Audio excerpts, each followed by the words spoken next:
Hello friends, welcome back to Joblets YouTube channel. आज की ये जो क्लास है काफ़ी इंपॉर्टेंट क्लास होने वाली है, जिसके अंदर हम फर्स्ट से लेकर के जो 30 जून 2023 तक का जो मंथली करंट अफेयर है हम आज उसको डिस्कस करेंगे, जो कि बहुत ही ज़्यादा इंपॉर्टेंट जो है आपकी क्लास होने वाली है, जिसके अंदर हम आपको 200 प्लस आपको जो क्वेश्चन है वो आपको प्रोवाइड करवाने वाले हैं, जिसके अंदर आपको मिलेगा क्या, आपको ये जो कंटेंट है वो आपको मिलने वाला है। चाहे जैसे मान लीजिए अवार्ड से रिलेटेड कोई भी न्यूज़ हो, या फिर बुक्स एंड ऑथर से रिलेटेड भी कोई भी आपका क्वेश्चन हो, अपॉइंटमेंट हो अलग अलग तरीके की, अलग अलग बैंक्स के अंदर, किसी संस्था के अंदर, या फिर बाहर एम्बेसडर हो, या किसी भी तरीके का, या फिर कोई भी इवेंट हो आपको प्रोवाइड करवाई जाएगी। या फिर साथ साथ में आपको इंडेक्स होंगे कि इंडिया कहाँ पर लाइक करता है अलग अलग इंडेक्सेस के अंदर, और स्पोर्ट्स न्यूज़ क्या क्या हैं अलग अलग स्पोर्ट्स की, हॉकी हो, क्रिकेट हो, या फिर चेस वगैरह, बैडमिंटन, कोई भी स्पोर्ट्स से रिलेटेड जो आपके लिए इम्पोर्टेंट साबित होगा। और ब्रांड एम्बेसडर्स भी हम डिस्कस करेंगे, और जो बर्निंग इश्यूज़ हैं इस महीने से रिलेटेड, जो जून महीने से रिलेटेड जो भी बर्निंग इशू होंगे वो आपको करवाए जाएंगे। प्लस में एक डोज होगा आपका static GK related to every current affair question. हर एक करंट अफेयर क्वेश्चन के साथ साथ में उससे रिलेटेड जो भी स्टैटिक इंफॉर्मेशन होगी वो आपकी प्रोवाइड करवाई जाएगी। So without wasting your time, let's start our first question. World Milk Day हाल ही में कब मनाया गया? तो वर्ल्ड मिल्क डे हाल ही में मनाया गया है 1 जून को। तो ये हर साल मनाया जाता है 1 जून को, और इसकी थीम अब की बार क्या थी? इंजॉय डेयरी, इसकी थीम थी अब की बार। और इसको बनाने की शुरुआत कब करी गई थी? 2001 से इसको बनाना शुरू किया गया था। तेलंगाना राज्य स्थापना दिवस कब मनाया गया? तो तेलंगाना राज्य स्थापना दिवस हर साल 2 जून को मनाया जाता है, और ये आंध्र प्रदेश रीऑर्गेनाइजेशन एक्ट 2014 के अंडर में फरवरी 2014 में ये बिल पास हुआ था, और इसको 2 जून 2014 में एक अलग राज्य बना दिया गया। और ये इंडिया का सबसे नया राज्य है जो कि आंध्र प्रदेश राज्य से अलग होके बनाया गया है। तो हर साल 2 जून को बनाया जाता है तेलंगाना राज्य स्थापना दिवस।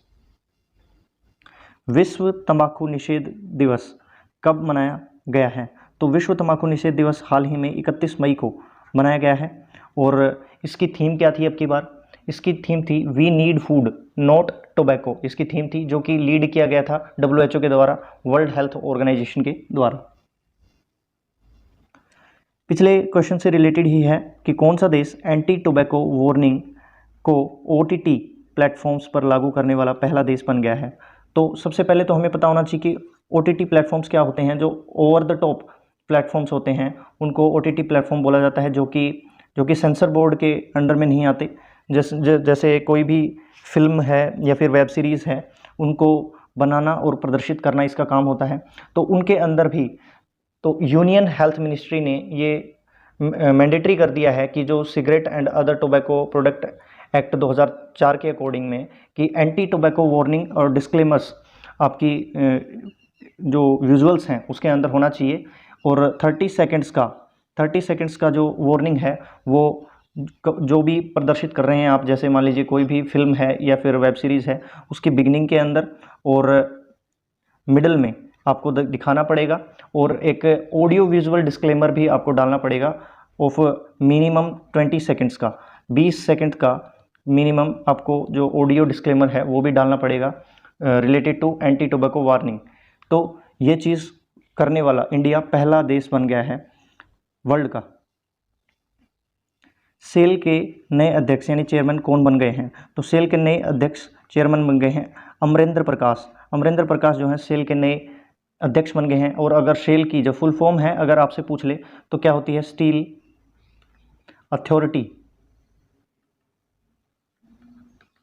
अथॉरिटी ऑफ इंडिया लिमिटेड, इसकी फुल फॉर्म होती है steel authority of India limited, इसकी फुल फॉर्म है, और अमरेंद्र प्रकाश को इसका चेयरमैन बनाया गया है। यूको बैंक के नए MD एंड CEO किसे नियुक्त किया गया है? तो हाल ही में MD एंड CEO नियुक्त किए गए हैं अश्वनी कुमार को इसका नया MD एंड CEO नियुक्त किया गया है। और इन्होंने किसको रिप्लेस किया है? इन्होंने रिप्लेस किया है सोमा शंकर प्रसाद को इन्होंने रिप्लेस किया है। और अगर आपसे पूछ ले कि यूको बैंक एक कौन सा बैंक है? ये पब्लिक सेक्टर बैंक है जिसकी स्थापना हुई थी 1943 में। इसकी स्थापना हुई थी कहाँ पर? कोलकाता के अंदर। कोलकाता के अंदर इसकी स्थापना हुई थी। तो इसके नए एमडी एंड सीईओ कौन बने हैं? अश्वनी कुमार इसके नए एमडी एंड सीईओ बने हैं। टीसीएस के नए सीईओ के रूप में किसने शपथ ली है, यानी कि पदभार किसने संभाला है? तो टीसीएस, टाटा कंसल्टेंसी सर्विसेज इसके फुल फॉर्म होती है। और इसके जो सीईओ हैं ये के कृतिवासन बने हैं, जिन्होंने रिप्लेस किया है किनको? राजेश गोपीनाथन को इन्होंने रिप्लेस किया है। और इसकी घोषणा काफ़ी टाइम पहले से हो रही है, बट अभी रिसेंटली इन्होंने अपना जो सीईओ का जो पद है वो संभाल लिया है। आईफा अवार्ड्स 2023 में बेस्ट एक्टर मेल का पुरस्कार किसे मिला है? तो बेस्ट एक्टर मेल की बात करें आईफा अवार्ड्स 2023 की, तो ये जो अवार्ड्स हैं इसके अंदर इसमें ऋतिक रोशन को बेस्ट मेल का अवार्ड मिला है आईफा अवार्ड्स में। और इसमें कुछ दूसरे अवार्ड्स हैं जिनकी जानकारी भी आपको होनी चाहिए।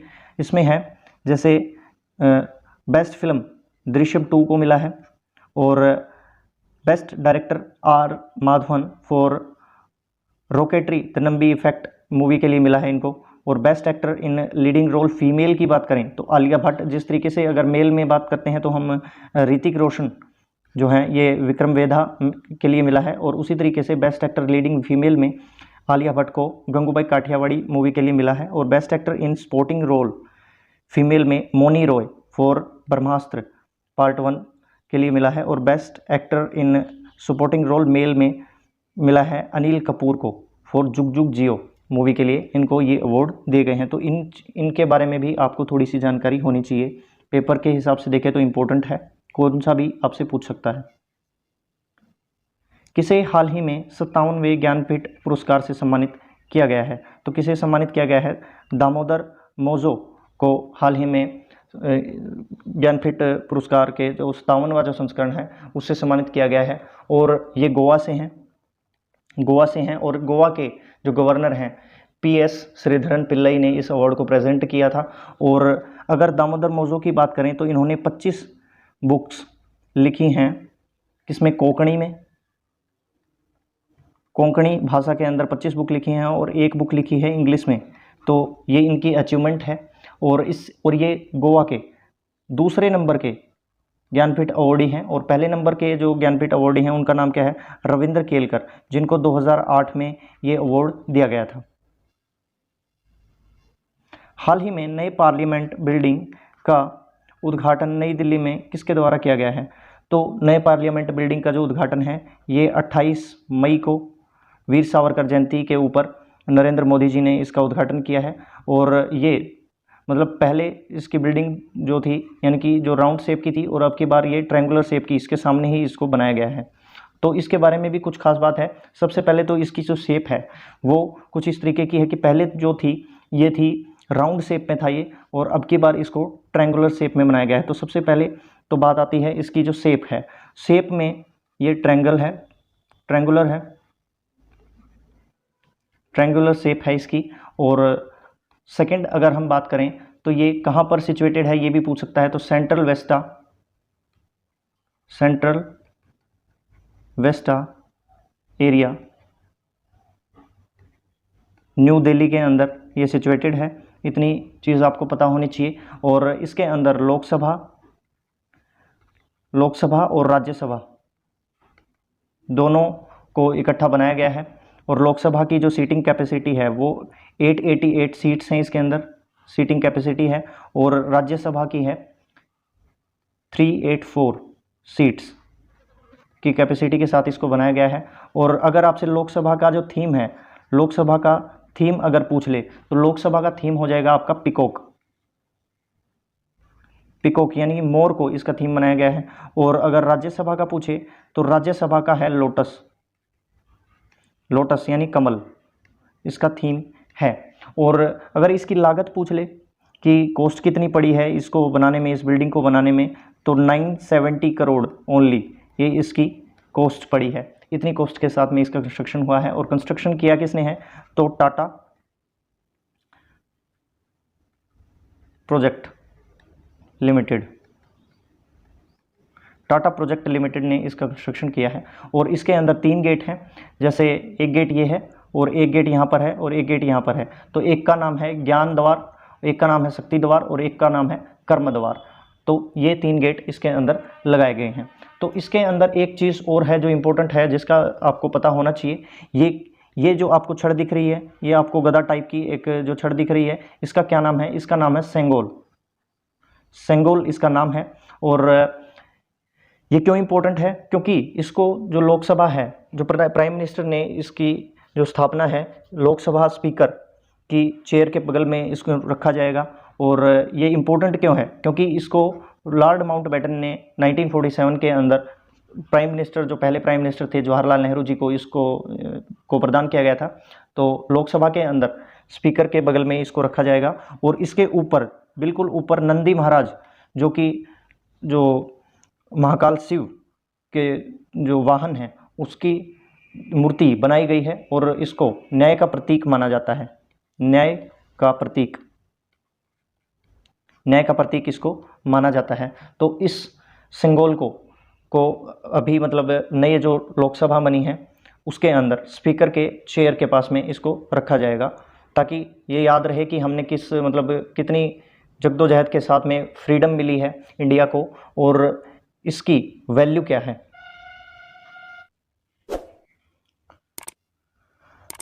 हाल ही में भारत को किस देश से दूसरा हाइड्रो इलेक्ट्रिक प्रोजेक्ट लगाने का अप्रूवल मिला है? तो नेपाल जो देश है उससे दूसरा जो हाइड्रो इलेक्ट्रिक प्रोजेक्ट है उसको बनाने का अप्रूवल मिला है। और इसकी स्थापना कौन करेगा? SJVN यानी सतलुज जल विद्युत निगम लिमिटेड जो है, ये पहले से ही डेवलप कर रहा है अरुण 3 जो कि अरुण रिवर के ऊपर है। अरुण 3 नाम से ईस्टर्न नेपाल के अंदर एक हाइड्रो इलेक्ट्रिक प्रोजेक्ट को डेवलप कर रहा है, जिसकी कैपेसिटी कितनी है? 900 मेगावाट्स की है। तो अभी हाल ही में रिसेंटली जो प्राइम मिनिस्टर हैं पुष्प कमल दहल, उन्होंने इसको अप्रूवल दे दिया है। SJVN को ही अप्रूवल दिया गया है to develop about 669 megawatt capacity का एक नया जो हाइड्रो इलेक्ट्रिक जो प्रोजेक्ट है उसको बनाने का अप्रूवल और दे दिया है। यानी दो हाइड्रो इलेक्ट्रिक प्रोजेक्ट हो जाएंगे, एक है 900 मेगावाट्स का और एक है 669 मेगावाट्स का। दोनों ही अरुण रिवर के ऊपर है। एक है अरुण जो ईस्टर्न नेपाल में पड़ता है और एक है lower Arun hydro electric project, इसका नाम होगा। IPL 2023 का खिताब किस टीम ने जीता है? तो IPL 2023 का जो खिताब है वो चेन्नई सुपर किंग्स ने अपने नाम कर लिया है और ये इनका 5वां टाइटल है। ये 5वीं बार इसके विजेता बने हैं। और इसके बाद अगर कोई सबसे ज़्यादा बार अगर विजेता बना है तो बिल्कुल बराबर में ही है, क्योंकि मुंबई इंडियंस भी 5 बार जो IPL है उसका विजेता बन गया है। और अब की बार जो रनर अप जो टीम रही है वो है गुजरात टाइटंस, जो कि पिछले साल इस टाइटल को जीत चुकी है। इसके बारे में कुछ इंपॉर्टेंट जो फैक्ट्स हैं वो ये हैं कि विनर कौन है? चेन्नई सुपर किंग्स, और रनर अप हैं गुजरात टाइटंस। 3rd प्लेस पे मुंबई इंडियंस रही है। और ऑरेंज कैप जो सबसे ज़्यादा रन बनाता है, जैसे शुभमन गिल को ऑरेंज कैप मिली है, 890 रन बनाए थे इन्होंने 17 मैचेस के अंदर। और पर्पल कैप जो सबसे ज़्यादा विकेट लेता है तो मोहम्मद शामी जो कि गुजरात जायंट्स से हैं, और शुभमन गिल भी गुजरात जायंट्स से ही हैं जो कि रनर अप टीम रही है, इन्होंने 28 विकेट ली हैं। और IPL emerging player of the season, उभरते हुए जो सितारे हैं वो IPL के अंदर उन्हें ये हैं यशस्वी जायसवाल जो कि राजस्थान रॉयल्स से खेलते हैं। और बस ऐसा ही है। और game changer of the tournament Suman Gill को मिला है, और most valuable player of the season ये भी सुमन गिल को ही प्रोवाइड किया गया है। तो आप चाहें तो इसका स्क्रीनशॉट ले सकते हैं, ये काफ़ी इंपॉर्टेंट है और पेपर के अंदर पूछा जा सकता है। इनमें से कौन सा भी एक टॉपिक आपसे या फिर कौन सा भी एक चीज़ आपसे पूछी जा सकती है पेपर के अंदर। जूनियर हॉकी एशिया कप 2023 में भारत ने किस टीम को हराकर अपना 4था खिताब जीता है? तो फाइनल के अंदर पाकिस्तान को हरा दिया है भारत ने जूनियर हॉकी एशिया कप के अंदर, और जो कि हुआ था कहाँ पर? ओमान में इसका आयोजन हुआ है। और ये इंडिया का 4th टाइटल है। इससे पहले 2005 में इंडिया जीता है, फिर 2008 में भी इंडिया जीता था, और 2015 में, और अब की बार 2023 में भी इंडिया ने अपना 4था टाइटल जो है अपने नाम किया है। तो ये चीज़ आपको ध्यान होनी चाहिए, इंपॉर्टेंट क्वेश्चन है। हाल ही में जम्बू चिड़ियाघर किस राज्य में खोला गया है? तो हाल ही में जम्बू चिड़ियाघर जो है ये जम्मू कश्मीर राज्य के केंद्र शासित प्रदेश के अंदर खोला गया है। हाल ही में महाराष्ट्र सरकार द्वारा किस स्थान का नाम बदलकर अहिल्या देवी नगर करने की घोषणा की गई है? तो किस स्थान का नाम बदला है? तो अहमदनगर का नाम बदला है। महाराष्ट्र सरकार ने इसका नाम बदल दिया है। जो सीएम हैं एकनाथ शिंदे जी हैं, उन्होंने जो मालवा की रानी अहिल्या देवी बाई होलकर जी की 298वीं जो जयंती है हाल ही में मनाई गई है, तो उस टाइम पे इन्होंने घोषणा की है कि हम अहमदनगर का नाम अहिल्या देवी नगर कर देंगे, जो कि मालवा की रानी अहिल्या बाई होलकर के नाम पर होगा। इसके अलावा भी जो महाराष्ट्र सरकार है उन्होंने औरंगाबाद का नाम बदलकर छत्रपति संभाजी नगर किया है, और उस्मानाबाद का धाराशिव किया है, और बांद्रा वर्सोवा सी लिंक का नाम बदलकर भी वीर सावरकर सेतु किया गया है, जिनकी जयंती बनाई गई थी अभी हाल ही में 28 मई को उनकी जयंती मनाई गई है। मोतिहारी अमलेखगंज तेल पाइपलाइन के फेज़ 2 का शिलान्यास हाल ही में किया गया है। यह भारत और किस देश की संयुक्त परियोजना है? तो ये भारत और नेपाल की संयुक्त परियोजना है, जो कि बिहार के मोतिहारी से लेकर के अमलेखगंज नेपाल तक इसको किया गया है, जो कि 69 किलोमीटर्स की है 69 किलोमीटर्स की है। और ये दक्षिण एशिया की पहली ऐसी इंटरनेशनल लाइन पेट्रोलियम पाइपलाइन है, जिसके थ्रू जो पेट्रोल है वो प्रोवाइड करवाया जाएगा इंडिया के द्वारा। और इसकी कैपेसिटी कितनी होगी? 2 million metric tonne per year की इसकी जो कैपेसिटी होगी तेल प्रोवाइड करवाने की। और इस MOU इसकी जो शुरुआत है, यानी कि इस परियोजना की शुरुआत 2019 में करी गई थी, जिसमें नरेंद्र मोदी जी प्राइम मिनिस्टर थे और नेपाल के prime minister KP Sharma Oli जी थे। तो ये इम्पोर्टेंट है। हाल ही में किसने केंद्रीय सतर्कता आयुक्त सेंट्रल विजिलेंस कमिश्नर के रूप में शपथ ली है? तो हाल ही में राष्ट्रपति भवन के अंदर प्रवीण कुमार श्रीवास्तव ने शपथ ली है, हाल ही में एज ए CVC यानी सेंट्रल विजिलेंस कमिश्नर के रूप में इन्होंने शपथ ली है। हाल ही में स्वास्थ्य सूचकांक 2020-21 किसके द्वारा जारी किया गया है? सॉरी, ये 2019-20 है, 2019-20 ये सूचकांक जो है ये जारी किया गया है किसके द्वारा? नीति आयोग के द्वारा इसको जारी किया गया है। और इसके अंदर जितने भी 19 जो स्टेट्स हैं, जो 19 सबसे बड़े जो स्टेट्स हैं, उनकी रैंकिंग को जारी किया गया है, जिसमें पहले स्थान पर है केरला, सेकंड पे है तमिलनाडु और थर्ड पे है तेलंगाना।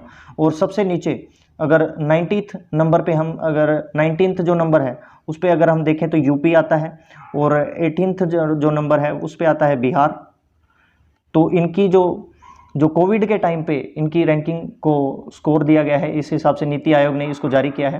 तो कोविड के टाइम पे जो सिचुएशन है उसको अच्छे तरीके से टैकल करने के मामले में जो पहला स्थान मिला है वो मिला है केरला को। तो इसमें जो बड़े स्टेट्स हैं उनके अंदर पहले स्थान पर कौन है? केरला। और सबसे लास्ट कौन है? यूपी, उत्तर प्रदेश 19वें स्थान पर है, और ये जो केरला है ये पहले स्थान पर है। फाइनेंशियल ईयर 2023 के लिए राजकोषीय घाटा सकल घरेलू उत्पाद का कितना फीसदी रहा? तो राजकोषीय घाटा क्या होता है? Physical deficit, fiscal deficit. और सकल घरेलू उत्पाद क्या होता है? GDP। तो जो फिजिकल डेफिसिट है फाइनेंशियल ईयर 2023 का, तो वो कितना प्रतिशत रहा है? ये रहा है 6.4%, 6.4% रहा है। इसका मतलब क्या है कि ये जितना बढ़ेगा उतना हम नुकसान में होंगे, ये जितना घटेगा उतना ही हम सही होंगे। और इसको 2023-24 तक इसको 5.9 करने का लक्ष्य रखा गया है। और अगर आपसे पूछ ले कि फिजिकल डेफिसिट होता क्या है, यानी राजकोषीय घाटा होता क्या है, जब जो स्पेंडिंग है वो रेवेन्यू और स्पेंडिंग के जो बीच का जो अंतर है उसको बोला जाता है फिजिकल डेफिसिट। खासतौर पर जब स्पेंडिंग ज़्यादा हो रेवेन्यू से, यानी जब अपना खर्चा अधिक हो रेवेन्यू से, यानी अपनी आय से अधिक अगर अपना खर्चा होता है देश के बजट का, तो उसको राजकोषीय घाटा बोला जाता है कि राजकोष के अंदर घाटा हुआ है, तो उस चीज़ को फिस्कल डेफिसिट बोला जाता है। और ये कितना प्रतिशत रहा है 2023 के अंदर? 6.4%, जो कि पिछला जो बजट था उसमें अनुमानित था कि 6.4% ही लेके आने की सोच थी, तो उसको कायम रखा गया है। और अगला 5.9% रहने का अनुमान है अगले बजट के अंदर, यानी और कम लेके आ रहे हैं इसको। जो कि अच्छी बात है। हाल ही में आयोजित मोनाको ग्रैंड प्रिक्स 2023 किसने जीता है? तो रेड बुल के ड्राइवर हैं मैक्स वर्स्टैपन ने इस मोनाको ग्रैंड प्रिक्स 2023 खिताब को अपने नाम किया है। इसके अलावा भी इन्होंने बहुत सारे जो ग्रैंड प्रिक्स हैं वो जीते हैं, जैसे मोनाको हो गया और मियामी ग्रैंड प्रिक्स भी इन्होंने जीता है, और ये नीदरलैंड्स के हैं मैक्स वर्स्टैपन। और ऑस्ट्रेलियन ग्रैंड प्रिक्स भी इन्होंने जीता है, और बहरीन ग्रैंड प्रिक्स भी इन्होंने जीता है, और स्पेनिश भी जीता है। स्पेनिश भी हाल ही में हुआ है, स्पेनिश 2023 ग्रैंड प्रिक्स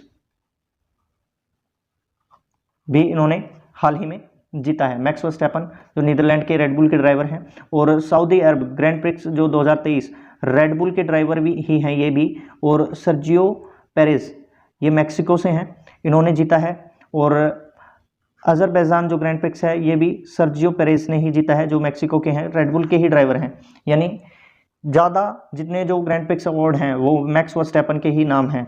तो अगर आप मान लीजिए पेपर के अंदर बैठे हैं और अगर आपको ये नाम याद है और आपके सामने 4 ऑप्शन हैं, तो अगर आप तुक्का भी लगाना चाहें तो लगभग आपका 75% जो आंसर होगा वो आपका ठीक हो सकता है। इस क्वेश्चन का जो आंसर है मैक्स वर्स्टैपन आपको याद होना चाहिए। तुर्की के नए राष्ट्रपति कौन बने हैं? तो जो तुर्की के नए राष्ट्रपति हैं वो बने हैं Recep Tayyip Erdogan. Recep Tayyip Erdogan जो हैं तुर्की के नए राष्ट्रपति चुने गए हैं। किस देश की कंपनी एल्स्टम 100 वंदे भारत ट्रेन बनाएगी? तो फ्रांस की ये कंपनी है, एल्स्टम नाम है इसका, इस कंपनी का नाम है, जो कि 100 जो वंदे भारत एक्सप्रेस हैं ट्रेन है उनको बनाएगी। और हाल ही में इसकी बिडिंग हुई थी जिसके अंदर इसको ये कॉन्ट्रैक्ट मिला है एल्स्टम को, जो कि फ्रांस की एक कंपनी है। हाल ही में इसरो द्वारा किस नेविगेशन सैटेलाइट को लॉन्च किया गया है? तो हाल ही में इसरो ने NVS-01 को सतीश धवन जो स्पेस सेंटर है उससे इसको लॉन्च किया है। और आपको पता होना चाहिए कि जुलाई 2023 तक जो चंद्रयान 3 का भी जो लॉन्चिंग है वो भी होनी है जुलाई 2023 के अंदर। पुस्तक NTR ए पॉलिटिकल बायोग्राफी किसके द्वारा लिखी गई है? तो इम्पोर्टेंट पुस्तक है ये, के रामचंद्र मूर्ति के द्वारा इसको लिखा गया है, जो कि इम्पोर्टेंट है। बुक्स जितनी भी हैं वो सारी की सारी आपकी इम्पोर्टेंट होती हैं। तो आप याद रखेंगे कि जो पुस्तक है NTR ए पॉलिटिकल बायोग्राफी ये के रामचंद्र मूर्ति के द्वारा लिखी गई है। विश्व पर्यावरण दिवस कब मनाया जाता है? तो विश्व पर्यावरण दिवस हर साल 5 जून को मनाया जाता है, और इसको बनाने का कारण ये है to protect the environment and the earth wellbeings. और मतलब जितने भी जो वेलबींग्स हैं और इन्वायरमेंट है उसको बचाना इसका मेन मोटिव है। और अब की बार की थीम क्या थी? Solution to plastic pollution. Solution to plastic pollution इसकी थीम थी, और 50 साल पूरे हो गए हैं। ये 50th जो एनिवर्सरी है इसकी वो बनाई गई है। यानी इसको सबसे पहली बार 5 जून 1973 को बनाया गया था। 5 जून 1973 को इसको बनाया गया था। जेब्रोनिक्स टीवी के ब्रांड एम्बेसडर कौन बने हैं? तो जेब्रोनिक्स टीवी एक इलेक्ट्रॉनिक ब्रांड कंपनी है जिसने ऋतिक रोशन को अपना नया ब्रांड एम्बेसडर बनाया है। इसके साथ साथ जो रेंगलर ब्रांड है, रेंगलर एक क्लोथिंग ब्रांड है जिसने अपना जो ब्रांड एम्बेसडर है वो किसे बनाया है? तो महिला क्रिकेट टीम की जो ओपनर बल्लेबाज हैं जो स्मृति मंधाना को इसका जो ब्रांड एम्बेसडर है वो बनाया है। इसके साथ साथ और भी बहुत सारे इंपॉर्टेंट जो ब्रांड एम्बेसडर्स हैं जो आपको याद होने चाहिए। पहला है सचिन तेंदुलकर, ये स्माइलिंग ब्रांड एम्बेसडर हैं, स्माइलिंग एम्बेसडर हैं महाराष्ट्र गवर्नमेंट के, ठीक है। सौरव गांगुली त्रिपुरा टूरिज्म के ब्रांड एम्बेसडर हैं। विराट कोहली हैं ड्यूरोफ्लेक्स, जो mattress and sleeping product maker है उसको बनाया गया है विराट कोहली को ड्यूरोफ्लेक्स का।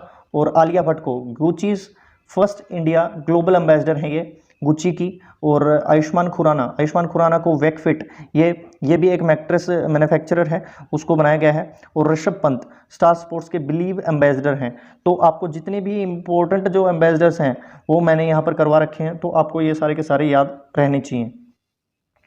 निम्नलिखित में से किस संस्थान ने तीसरे खेलो इंडिया यूनिवर्सिटी गेम्स की तालिका में शीर्ष स्थान प्राप्त किया है?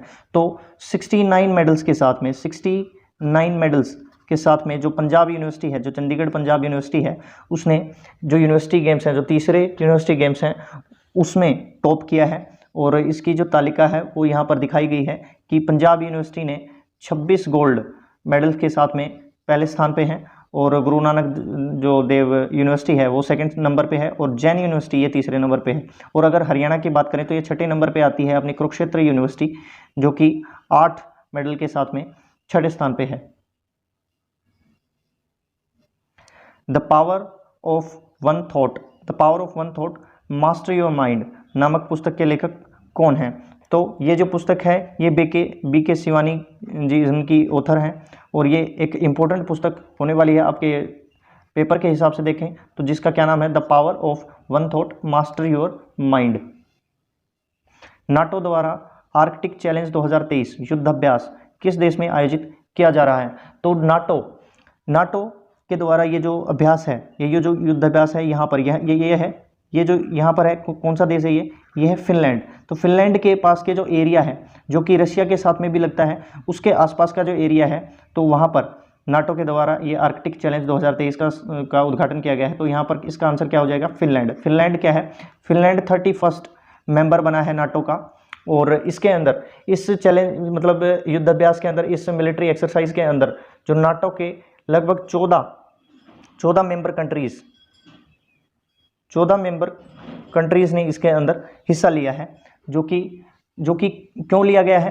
क्योंकि ये सबसे न्यूएस्ट, जो फिनलैंड जो है ये सबसे न्यूएस्ट मेंबर बना है नाटो का, और इन्होंने आश्वासन दिया है कि हम चाहे रशिया हो चाहे कोई और कंट्री हो, उससे आपको बचाने का काम करेंगे। और अगर आपसे पूछ ले कि नाटो का फुल फॉर्म क्या होता है, तो नॉर्थ अटलांटिक ट्रीटी ऑर्गेनाइजेशन इसका फुल फॉर्म है, और इसकी स्थापना हुई थी 1949 के अंदर ब्रसेल्स बेल्जियम के अंदर इसकी स्थापना हुई थी। और इसके हेड कौन है? अगर हेड आपसे पूछ ले तो उनका क्या नाम है? जेम्स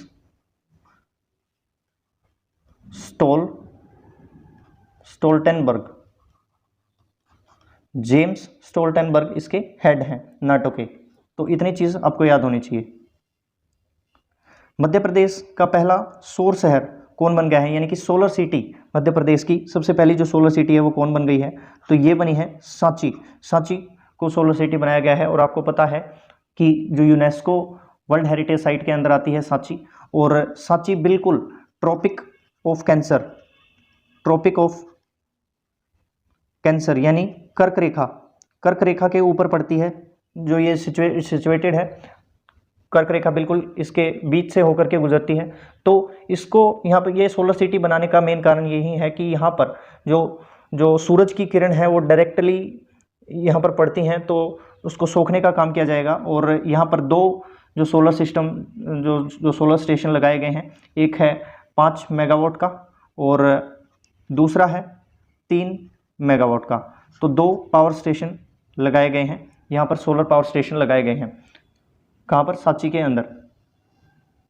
भारतीय भूवैज्ञानिक सर्वेक्षण यानी कि जियोलॉजिकल सर्वे ऑफ इंडिया के महानिदेशक कौन बने हैं? तो जनार्दन प्रसाद को भू वैज्ञानिक सर्वेक्षण यानी भारतीय भूवैज्ञानिक सर्वेक्षण जो जियोलॉजिकल सर्वे ऑफ इंडिया है उसका महानिदेशक बनाया गया है। और जो GSI है यानी जियोलॉजिकल सर्वे ऑफ इंडिया है, ये ministry of mines and government of India के अंडर में काम करता है। और इसका जो हेडक्वार्टर कहाँ पर है? इसका कोलकाता के अंदर है।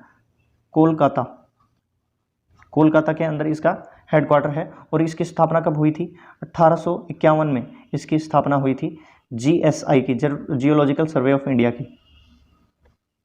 लातविया के नए राष्ट्रपति कौन बने हैं? तो लातविया के हाल ही में एडगर्स रिंकेविक्स जो हैं यहाँ के नए राष्ट्रपति बने हैं, जिनका क्या नाम है? एडगर्स रिंकेविक्स इनका नाम है। विश्व खाद्य सुरक्षा दिवस कब मनाया जाता है? तो विश्व खाद्य सुरक्षा दिवस मनाया जाता है 7 जून को, हर साल मनाया जाता है विश्व खाद्य सुरक्षा दिवस।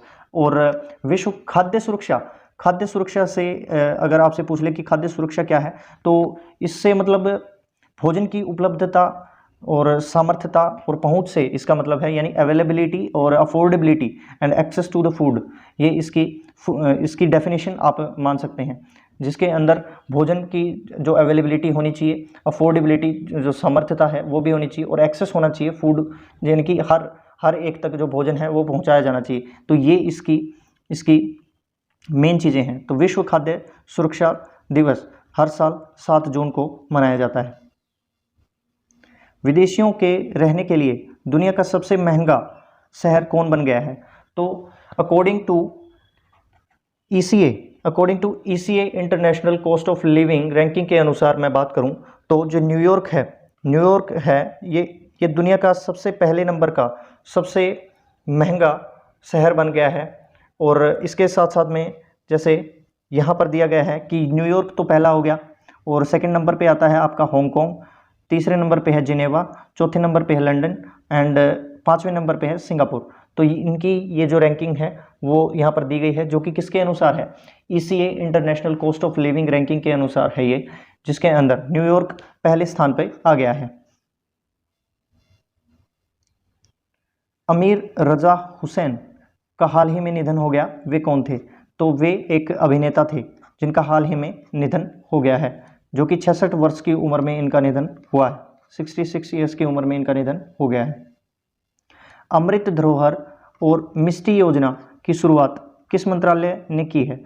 तो इसकी शुरुआत करी है पर्यावरण मंत्रालय के द्वारा, इसकी शुरुआत करी गई है। और आपको पता होना चाहिए कि जो पर्यावरण मंत्रालय के जो पर्यावरण मंत्री हैं वो कौन है? भूपेंद्र यादव इसके पर्यावरण मंत्री हैं। और इन दोनों जो योजनाएं हैं यानी अमृत धरोहर और मिष्टी योजना, इनकी जो घोषणा है वो बजट 2023-24 के अंदर इसकी जो घोषणा है वो कर दी गई थी।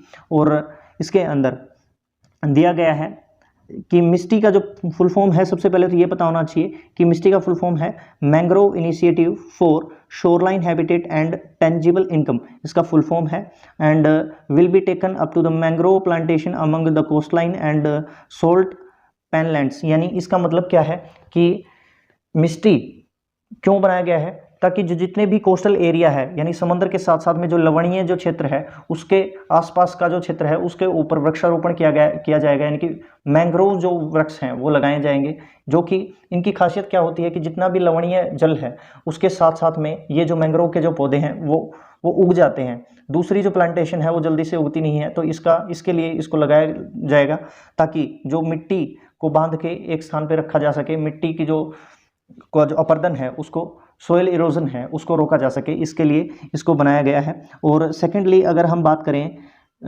अमृत धरोहर की, ये एक स्कीम है वेटलैंड्स को बचाने के लिए।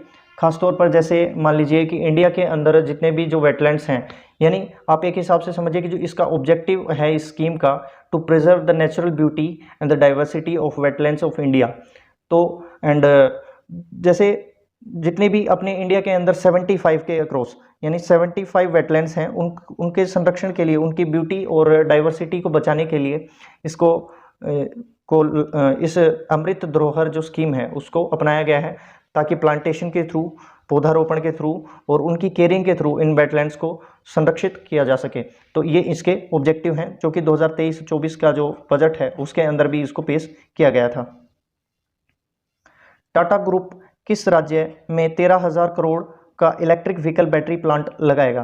तो कहाँ पर लगाएगा? ये गुजरात के अंदर जो टाटा ग्रुप है उसने MOU साइन किया है, यानी MOU साइन हुआ है Tata group and Gujarat government के बीच में कि हम लिथियम आयन सेल बैटरीज बनाएंगे आपके राज्य में, और जो कि 13,000 करोड़ की लागत से बनने वाला है।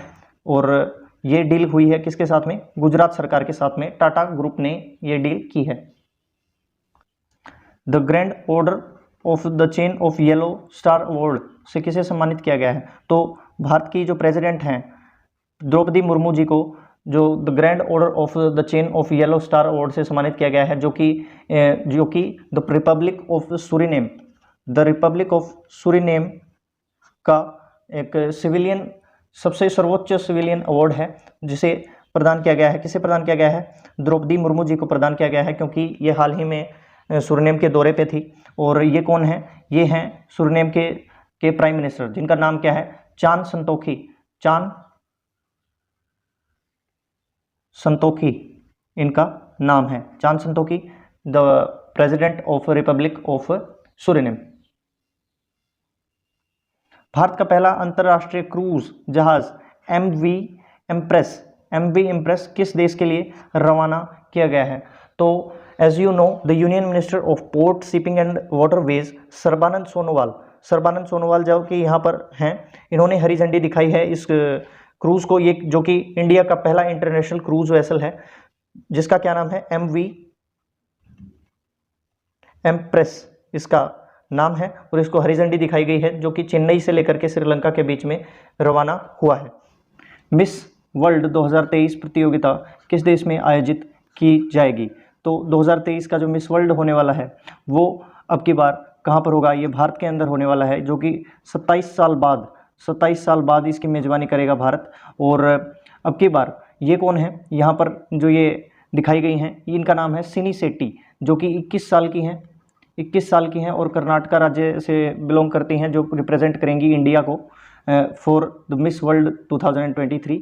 और इसका कुछ इतिहास इस तरीके से है इंडिया का कि अभी तक जो पहला जो मिस वर्ल्ड बनी थी इंडिया में वो थी रीता फारिया, जो 1966 के अंदर बनी थी।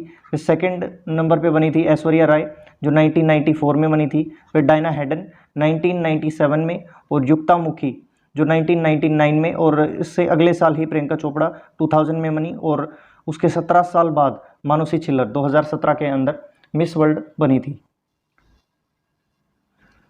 पर्वतारोहण का कोर्स पूरा करने वाली पहली महिला NCC कैडेट कौन बनी है? तो कौन बनी है? शालिनी सिंह ये 20 वर्ष की खिलाड़ी हैं जो कि NCC की तरफ से पर्वतारोही का जो रोहण का जो कोर्स है उसको पूरा करने वाली कैडेट बनी है।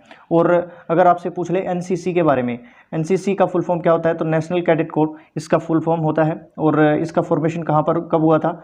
1948 के अंदर हुआ था, नई दिल्ली के अंदर हुआ था। न्यू दिल्ली के अंदर इसका हेडक्वार्टर है। और अगर डायरेक्टर जनरल आपसे पूछ ले तो गुरबीर पाल सिंह इसके डायरेक्टर जनरल हैं नेशनल कैडेट कोर के। भारत और कौन सा देश 1 बिलियन यूरो यानी कि 1 अरब जो यूरो है उसके द्विपक्षीय व्यापार को निर्धारित करने के लिए सहमत हुए हैं? तो आपको पता होना चाहिए कि जो अभी हाल ही में जो प्रेसिडेंट हैं इंडिया की द्रौपदी मुर्मू जी, ये सूरीनाम और सर्बिया दोनों देशों की यात्रा पर थी। तो इन्होंने सर्बिया के साथ में ये समझौता किया है कि वो 1 बिलियन जो यूरो का इस दशक के अंत तक व्यापार को निर्धारित करने का काम करेंगी। संयुक्त राष्ट्र महासभा के 78वें अध्यक्ष कौन बने हैं? संयुक्त राष्ट्र महासभा के 78वें अध्यक्ष बने हैं डेनिस फ्रांसिस। और संयुक्त राष्ट्र महासभा को United Nations general assembly UNGA भी बोला जाता है, यूनाइटेड नेशंस जनरल असेंबली। और यूनाइटेड नेशंस जो है ये इसकी पेरेंट ऑर्गेनाइजेशन है। और संयुक्त राष्ट्र महासभा के अंदर लगभग 193 सदस्य देश हैं। और इसकी स्थापना 1945 के अंदर न्यूयॉर्क के अंदर हुई थी, और इसका हेडक्वार्टर भी न्यूयॉर्क में ही है। तो इतनी बात आपको याद होनी चाहिए। हिंदू ग्रुप के नए अध्यक्ष किसे नियुक्त किया गया है? तो हिंदू ग्रुप का जो नया अध्यक्ष है वो किसे नियुक्त किया गया है? निर्मला लक्ष्मण को हिंदू ग्रुप का नया अध्यक्ष चुना गया है। लॉयड ऑस्टिन किस देश के रक्षा सचिव हैं जो कि हाल ही में भारत की यात्रा पर थे? तो ये अमेरिका के रक्षा सचिव हैं जो कि भारत की यात्रा पर थे, और ये इनकी दूसरी यात्रा है। पहली यात्रा इन्होंने मार्च 2021 के अंदर भारत में की थी, और अब की बार ये इनकी जो यात्रा है इसका एक मेन कारण है कि इन्होंने मुलाकात करी है जो रक्षा मंत्री हैं राजनाथ सिंह के साथ में, और बहुत सारे जो रक्षा से रिलेटेड जो मुद्दे हैं उनके ऊपर इन्होंने चर्चा करी है। DRDO ने उड़ीसा से किस मिसाइल का सफल परीक्षण किया है? तो DRDO ने एक बैलिस्टिक मिसाइल जिसका क्या नाम है अग्नि प्राइम का उड़ीसा के जो APJ अब्दुल कलाम द्वीप है उससे इसका सफल परीक्षण किया है। क्या नाम है इसका? अग्नि प्राइम। और DRDO का अगर आपसे पूछ ले, DRDO का फुल फॉर्म क्या होता है? Defence research and development organisation. और इसकी स्थापना कब हुई थी? 1958 के अंदर हुई थी, न्यू दिल्ली के अंदर इसका हेडक्वार्टर है। नंद बाबा दुग्ध मिशन योजना किस राज्य में शुरू करी गई है? तो नंद बाबा जो दुग्ध मिशन योजना है ये उत्तर प्रदेश के अंदर शुरू करी गई है। और अभी जो इंडिया है वो लार्जेस्ट मिल्क प्रोड्यूसर है ग्लोबली, और इसके बाद में नंबर आता है, मान लीजिए यूएसए का आता है, फिर चाइना, पाकिस्तान और फिर ब्राज़ील का नंबर आता है। और अगर भारत के अंदर भी सबसे ज़्यादा की बात करें तो राजस्थान सबसे ज़्यादा प्रोड्यूस करता है मिल्क प्रोडक्शन के मामले में। और इसकी जो availability of milk in India average अगर देखी जाए तो लगभग 406 ग्राम पर पर्सन इसकी एवरेज है। 406 ग्राम अवेलेबिलिटी है इंडिया के अंदर दूध की। State of India's environment 2023 in figure report में पर्यावरण के क्षेत्र में पहला स्थान किस राज्य का है? तो तेलंगाना राज्य ने इसमें पहला स्थान हासिल किया है। और ये जो रिपोर्ट है CME centre of science and environment के द्वारा जारी की गई है। इसमें बताया गया है कि जो पिछला जो दशक है, जो तेलंगाना ने काफ़ी एफर्ट किए हैं अपने पर्यावरण को बचाने के लिए, इसने पिछले 9 साल में 273 करोड़ नए पौधे लगाए हैं, अपने राज्य के अंदर नए पौधे लगाए हैं और पर्यावरण से संबंधित अलग अलग योजनाओं को एग्जीक्यूट किया है। भारतीय कानून आयोग ने किस कानून को बनाए रखने की सिफारिश की है? तो किस कानून को बनाए रखने की सिफारिश की है? राजद्रोह कानून को बनाए रखने, यानी कि सेडिशन को बनाए रखने की जो मांग है वो सिफारिश की है। आयोग ने यहाँ तक भी कहा है कि राजद्रोह जैसे जो देश विरोधी जो अपराध है उसके लिए सज़ा को बढ़ाया जाए।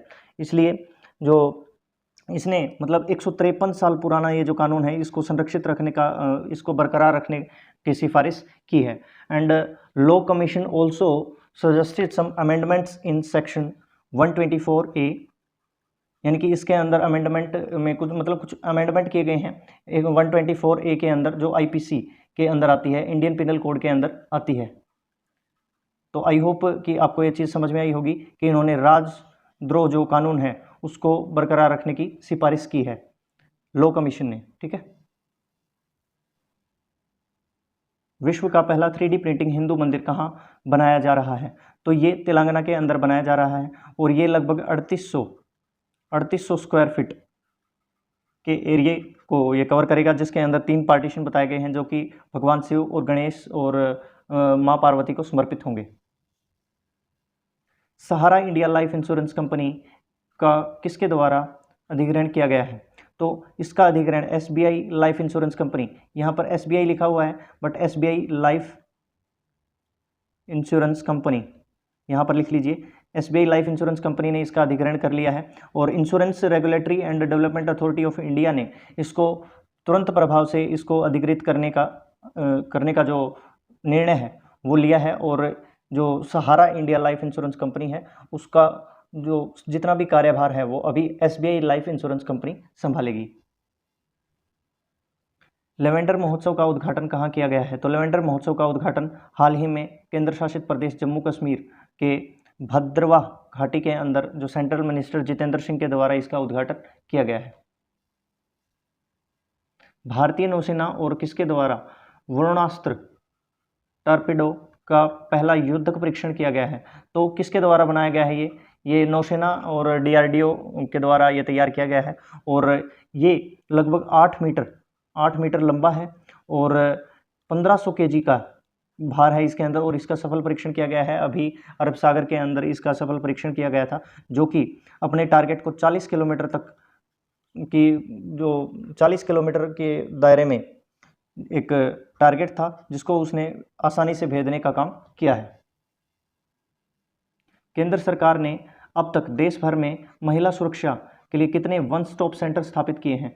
तो कितने वन स्टॉप सेंटर स्थापित किए हैं अभी तक, जिसे सखी भी बोला जाता है, वन स्टॉप सेंटर यानी कि सखी का नाम भी दिया गया है। और ये लगभग 733 टोटल वन स्टॉप सेंटर बनाए गए हैं, जिसके अंदर वन स्टॉप सेंटर में हिंसा से पीड़ित महिलाओं को एक ही स्थान पर सभी सुविधाएं उपलब्ध कराई जाती हैं, जिसके अंदर पुलिस सहायता हो, 5 दिन का अस्थायी प्रवास हो, या फिर कानूनी सहायता या परामर्श हो, या सामाजिक परामर्श हो, या फिर चिकित्सा सहायता हो।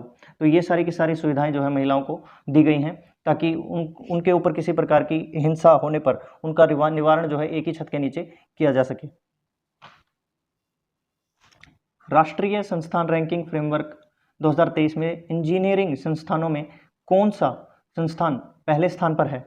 तो IIT मद्रास पहले स्थान पर है और इसकी रैंकिंग मतलब पहली है। और सेकंड है Indian institute of science Bangalore दूसरे स्थान पर है। तीसरे स्थान पर है दिल्ली, आईआईटी दिल्ली, फिर आईआईटी मुंबई और आईआईटी कानपुर, और छठे नंबर पे है एम्स न्यू दिल्ली को। ये ओवरऑल जो रिपोर्ट है उसके हिसाब से बताया गया है। तो आईआईटी जो मद्रास है वो राष्ट्रीय संस्थान रैंकिंग फ्रेमवर्क 2023 के हिसाब से इंजीनियरिंग संस्थानों में पहले स्थान पर आया है, नेशनल इंस्टीट्यूशनल रैंकिंग फ्रेमवर्क के अकॉर्डिंग।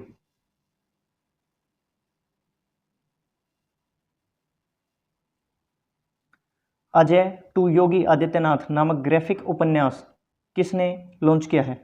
तो ये शांतनु गुप्ता के द्वारा इसको लॉन्च किया गया है, अजय टू योगी आदित्यनाथ। और यहाँ पर हैं ये शांतनु गुप्ता जी, और यहाँ पर योगी आदित्यनाथ जो कि उत्तर प्रदेश के चीफ मिनिस्टर हैं, इन्हीं की के ऊपर एक उपन्यास द अजय टू योगी आदित्यनाथ को लॉन्च किया है शांतनु गुप्ता जी के द्वारा। साइक्लोन बिपरजॉय का नामकरण किस देश ने किया है? तो साइक्लोन जो बिपरजॉय है उसका नामकरण किसने किया है? अभी बांग्लादेश के द्वारा बिपरजॉय का जो नामकरण है वो किया गया है, और ये अरब सागर में उठने वाला एक भयंकर साइक्लोन यानी कि बवंडर है, जो कि पाकिस्तान को इम्पैक्ट कर सकता है, और इंडिया का जो कोस्टल एरिया है, चाहे जैसे गुजरात, महाराष्ट्र और गोवा जैसा वाला जो एरिया है, और राजस्थान तक को ये इम्पैक्ट कर सकता है। तो यहाँ पर ये रेड अलर्ट जारी है इसके बारे में। तो अभी हाल ही में ये एक्टिव है, तो अभी इसकी जितनी भी जो कोस्टल एरियाज़ हैं उनको खाली करवा दिया गया है।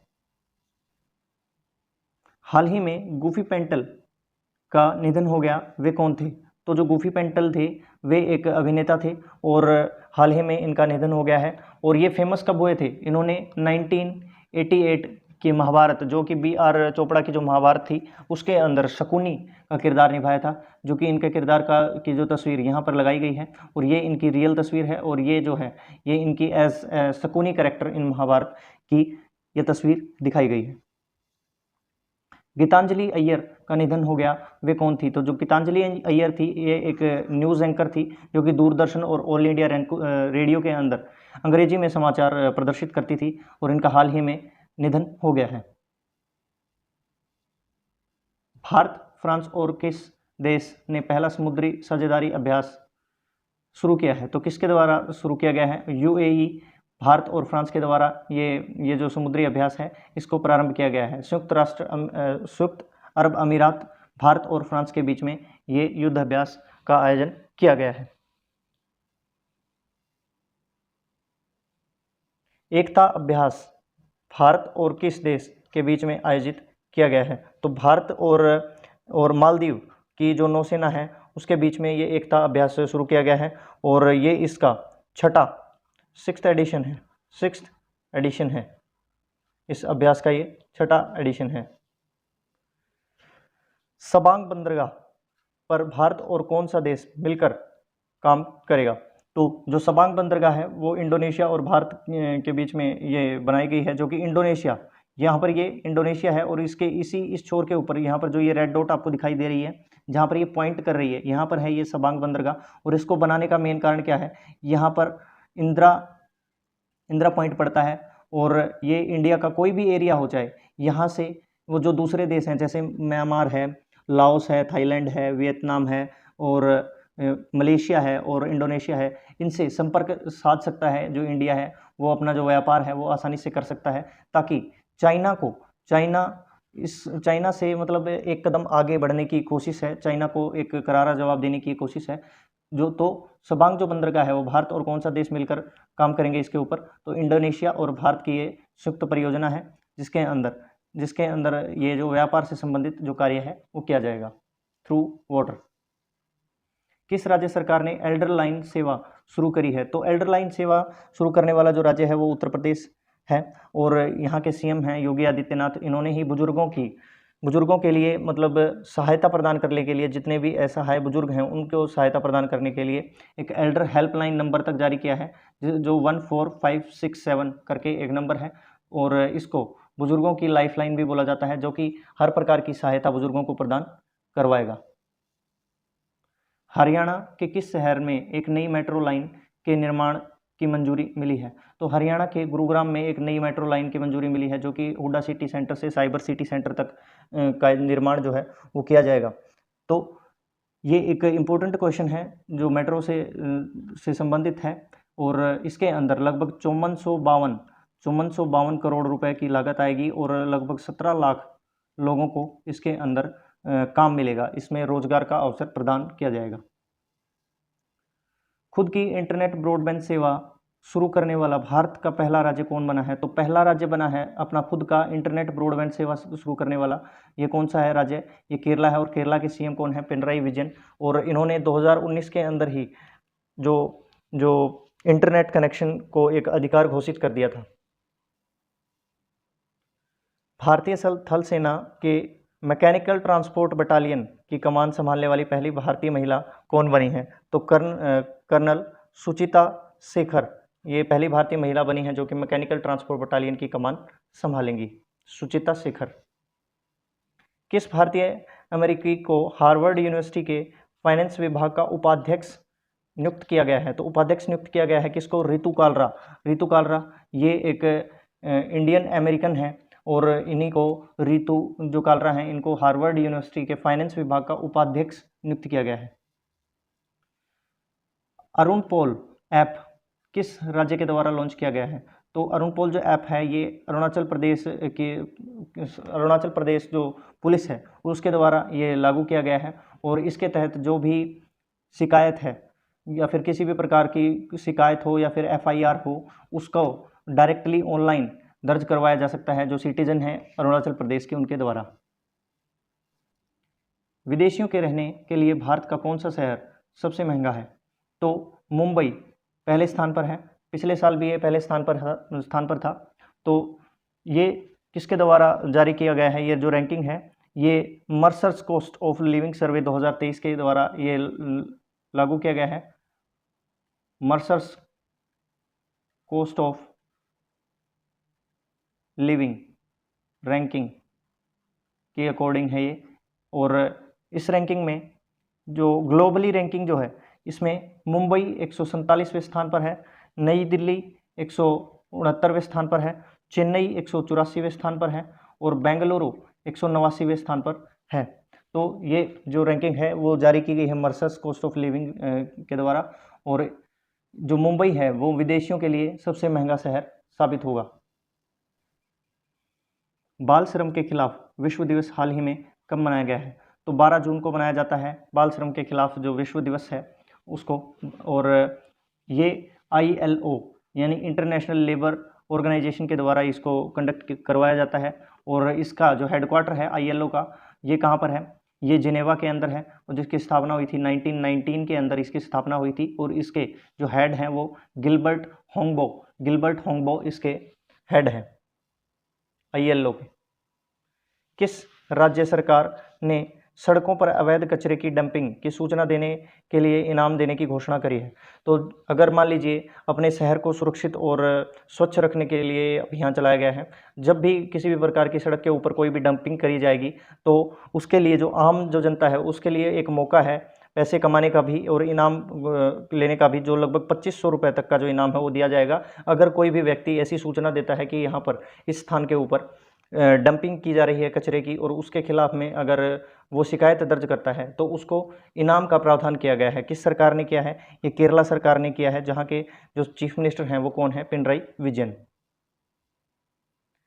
नितिन अग्रवाल को हाल ही में किसका नया महानिदेशक नियुक्त किया गया है? तो नितिन अग्रवाल जो कि केरला कैडर के जो IPS ऑफिसर हैं उनको BSF बॉर्डर सिक्योरिटी फोर्स का नया महानिदेशक नियुक्त किया गया है। हाल ही में किसे गवर्नर ऑफ द ईयर 2023 की उपाधि से सम्मानित किया गया है? तो किसे जो RBI के प्रेजेंट में जो गवर्नर हैं वो कौन है? शक्तिकांत दास, उन्हीं को गवर्नर ऑफ द ईयर 2023 की उपाधि से सम्मानित किया है। किस राज्य ने डोर टू डोर कचरा संग्रह और पृथक्करण के बारे में जागरूकता बढ़ाने के लिए एक विशेष अभियान शुरू किया है? तो कचरे को पृथक्करण और उसका जो संग्रह है उसको ढंग से करने के लिए और अपनी सिटीज़ को, अपने गाँव को अच्छा और सुंदर बनाए रखने के लिए, स्वच्छ बनाए रखने के लिए अभियान किया है शुरू। हरियाणा सरकार के द्वारा इस अभियान को शुरू किया गया है, और यहाँ के चीफ मिनिस्टर कौन हैं? मनोहर लाल खट्टर जी यहाँ के चीफ मिनिस्टर हैं। वर्ल्ड ब्लड डोनर डे हाल ही में कब मनाया गया है? तो वर्ल्ड ब्लड डोनर डे जो है हाल ही में 14 जून को बनाया गया है, जो कि ब्लड डोनेट करने के लिए अवेयर करता है लोगों को कि ब्लड डोनेशन जो है ये अच्छा है और इससे किसी भी प्रकार की कोई भी वीकनेस बॉडी के अंदर नहीं आती है। तो हर किसी को ब्लड डोनेट करना चाहिए। किस राज्य सरकार ने प्रदूषण से बचने के लिए बसों में सुधा वायु, क्या नाम है, सुधा वायु नामक एयर प्यूरिफिकेशन सिस्टम लगाया है? तो एयर प्यूरिफिकेशन सिस्टम जिसका क्या नाम है, सुधा वायु, ये किस लिए लगाया गया है? जो बढ़ते हुए प्रदूषण को देखते हुए, जो बढ़ती हुई गर्मी को देखते हुए जो पश्चिम बंगाल सरकार है उसने लगभग 20 बसेस के अंदर ही लगाया है, जो कि अगर कारगर होती हैं तो इसको और ज़्यादा एग्जीक्यूट किया जाएगा।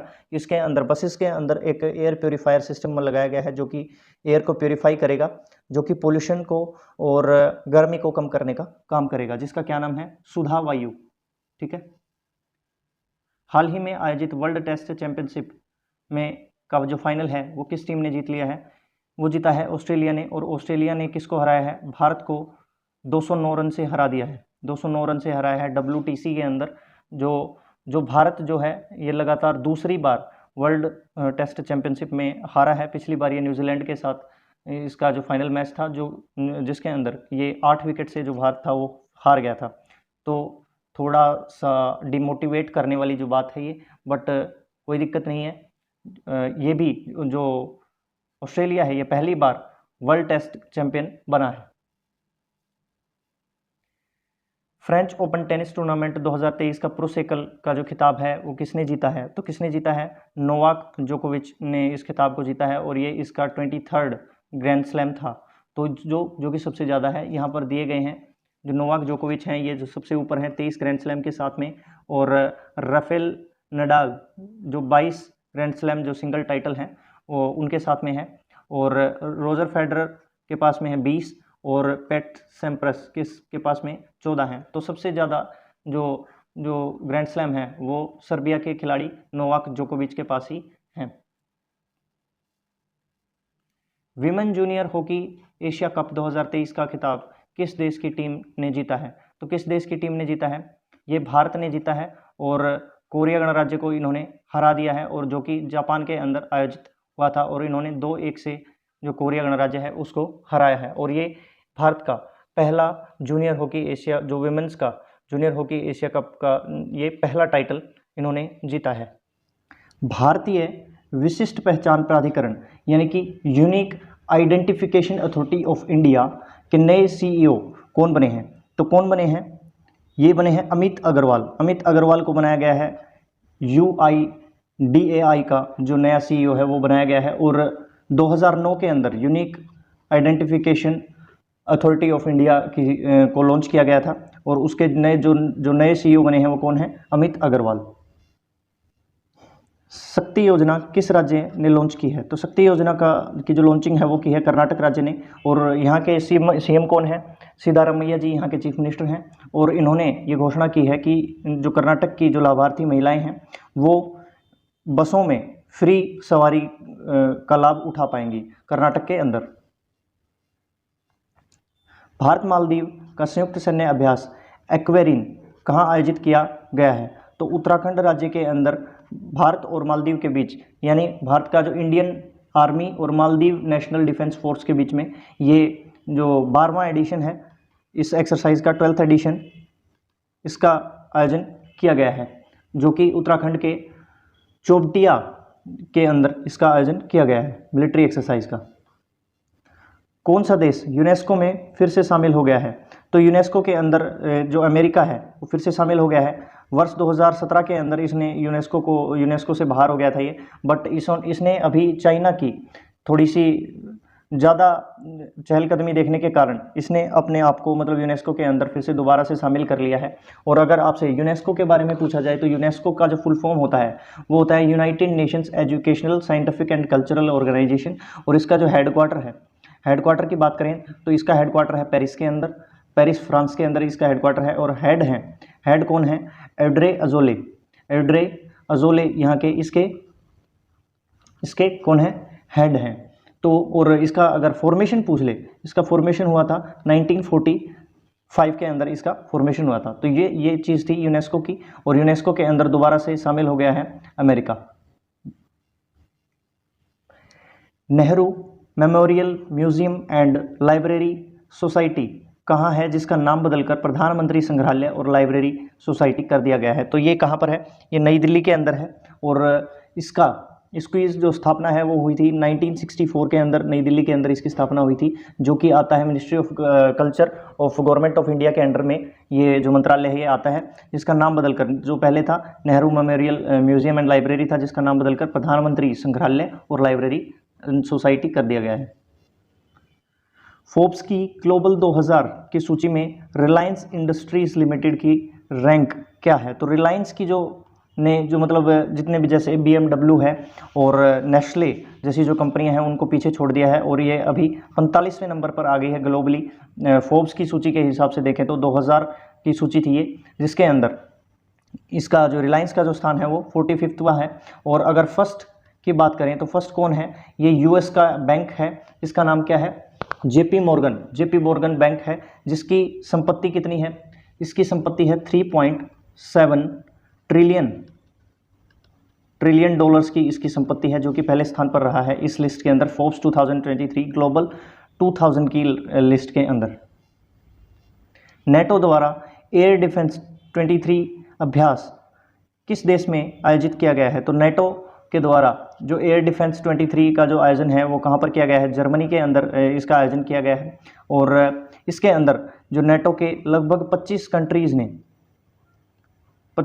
ने इसके अंदर पार्टिसिपेट किया है। और सीधा इसका जो मकसद क्या है, इसका मकसद है सीधा रसिया से अपनी ताकत का प्रदर्शन करना।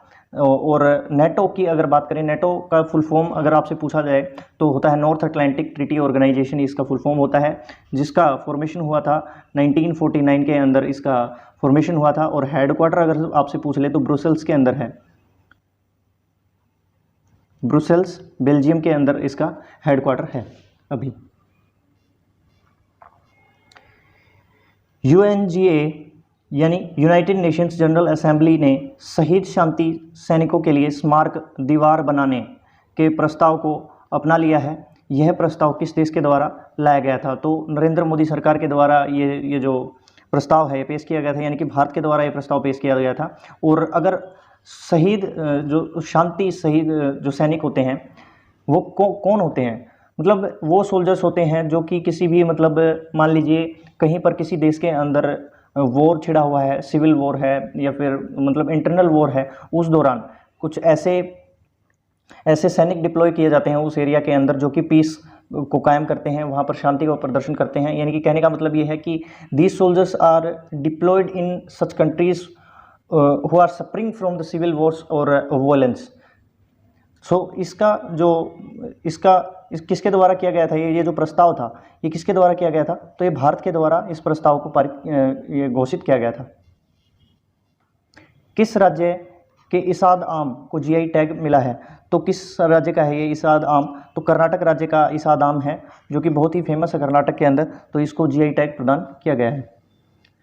वरिष्ठ नागरिकों के लिए सेक्रेड पोर्टल किसने लॉन्च किया है। तो सामाजिक न्याय एवं अधिकारिता मंत्रालय के द्वारा इसको लॉन्च किया गया है सेक्रेड को। और अगर आपसे सेक्रेड की फुल फॉर्म पूछ ले तो इसकी फुल फॉर्म होती है senior able citizens for reappointment, यानी senior able citizens for reappointment.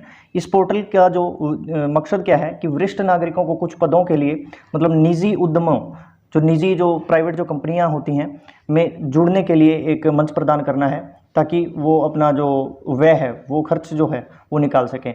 और अगर आपसे पूछ ले कि सामाजिक न्याय एवं अधिकारिता मंत्री अभी फिलहाल में कौन है, तो डॉक्टर वीरेंद्र कुमार हैं सामाजिक न्याय एवं अधिकारिता मंत्रालय के मंत्री।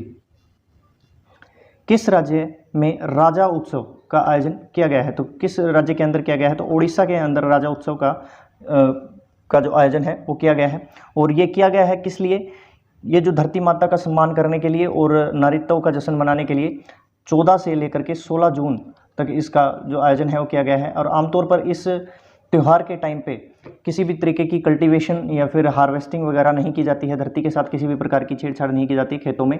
तो उस टाइम पे इस उत्सव का यानी उस फेस्टिवल का आयोजन किया जाता है।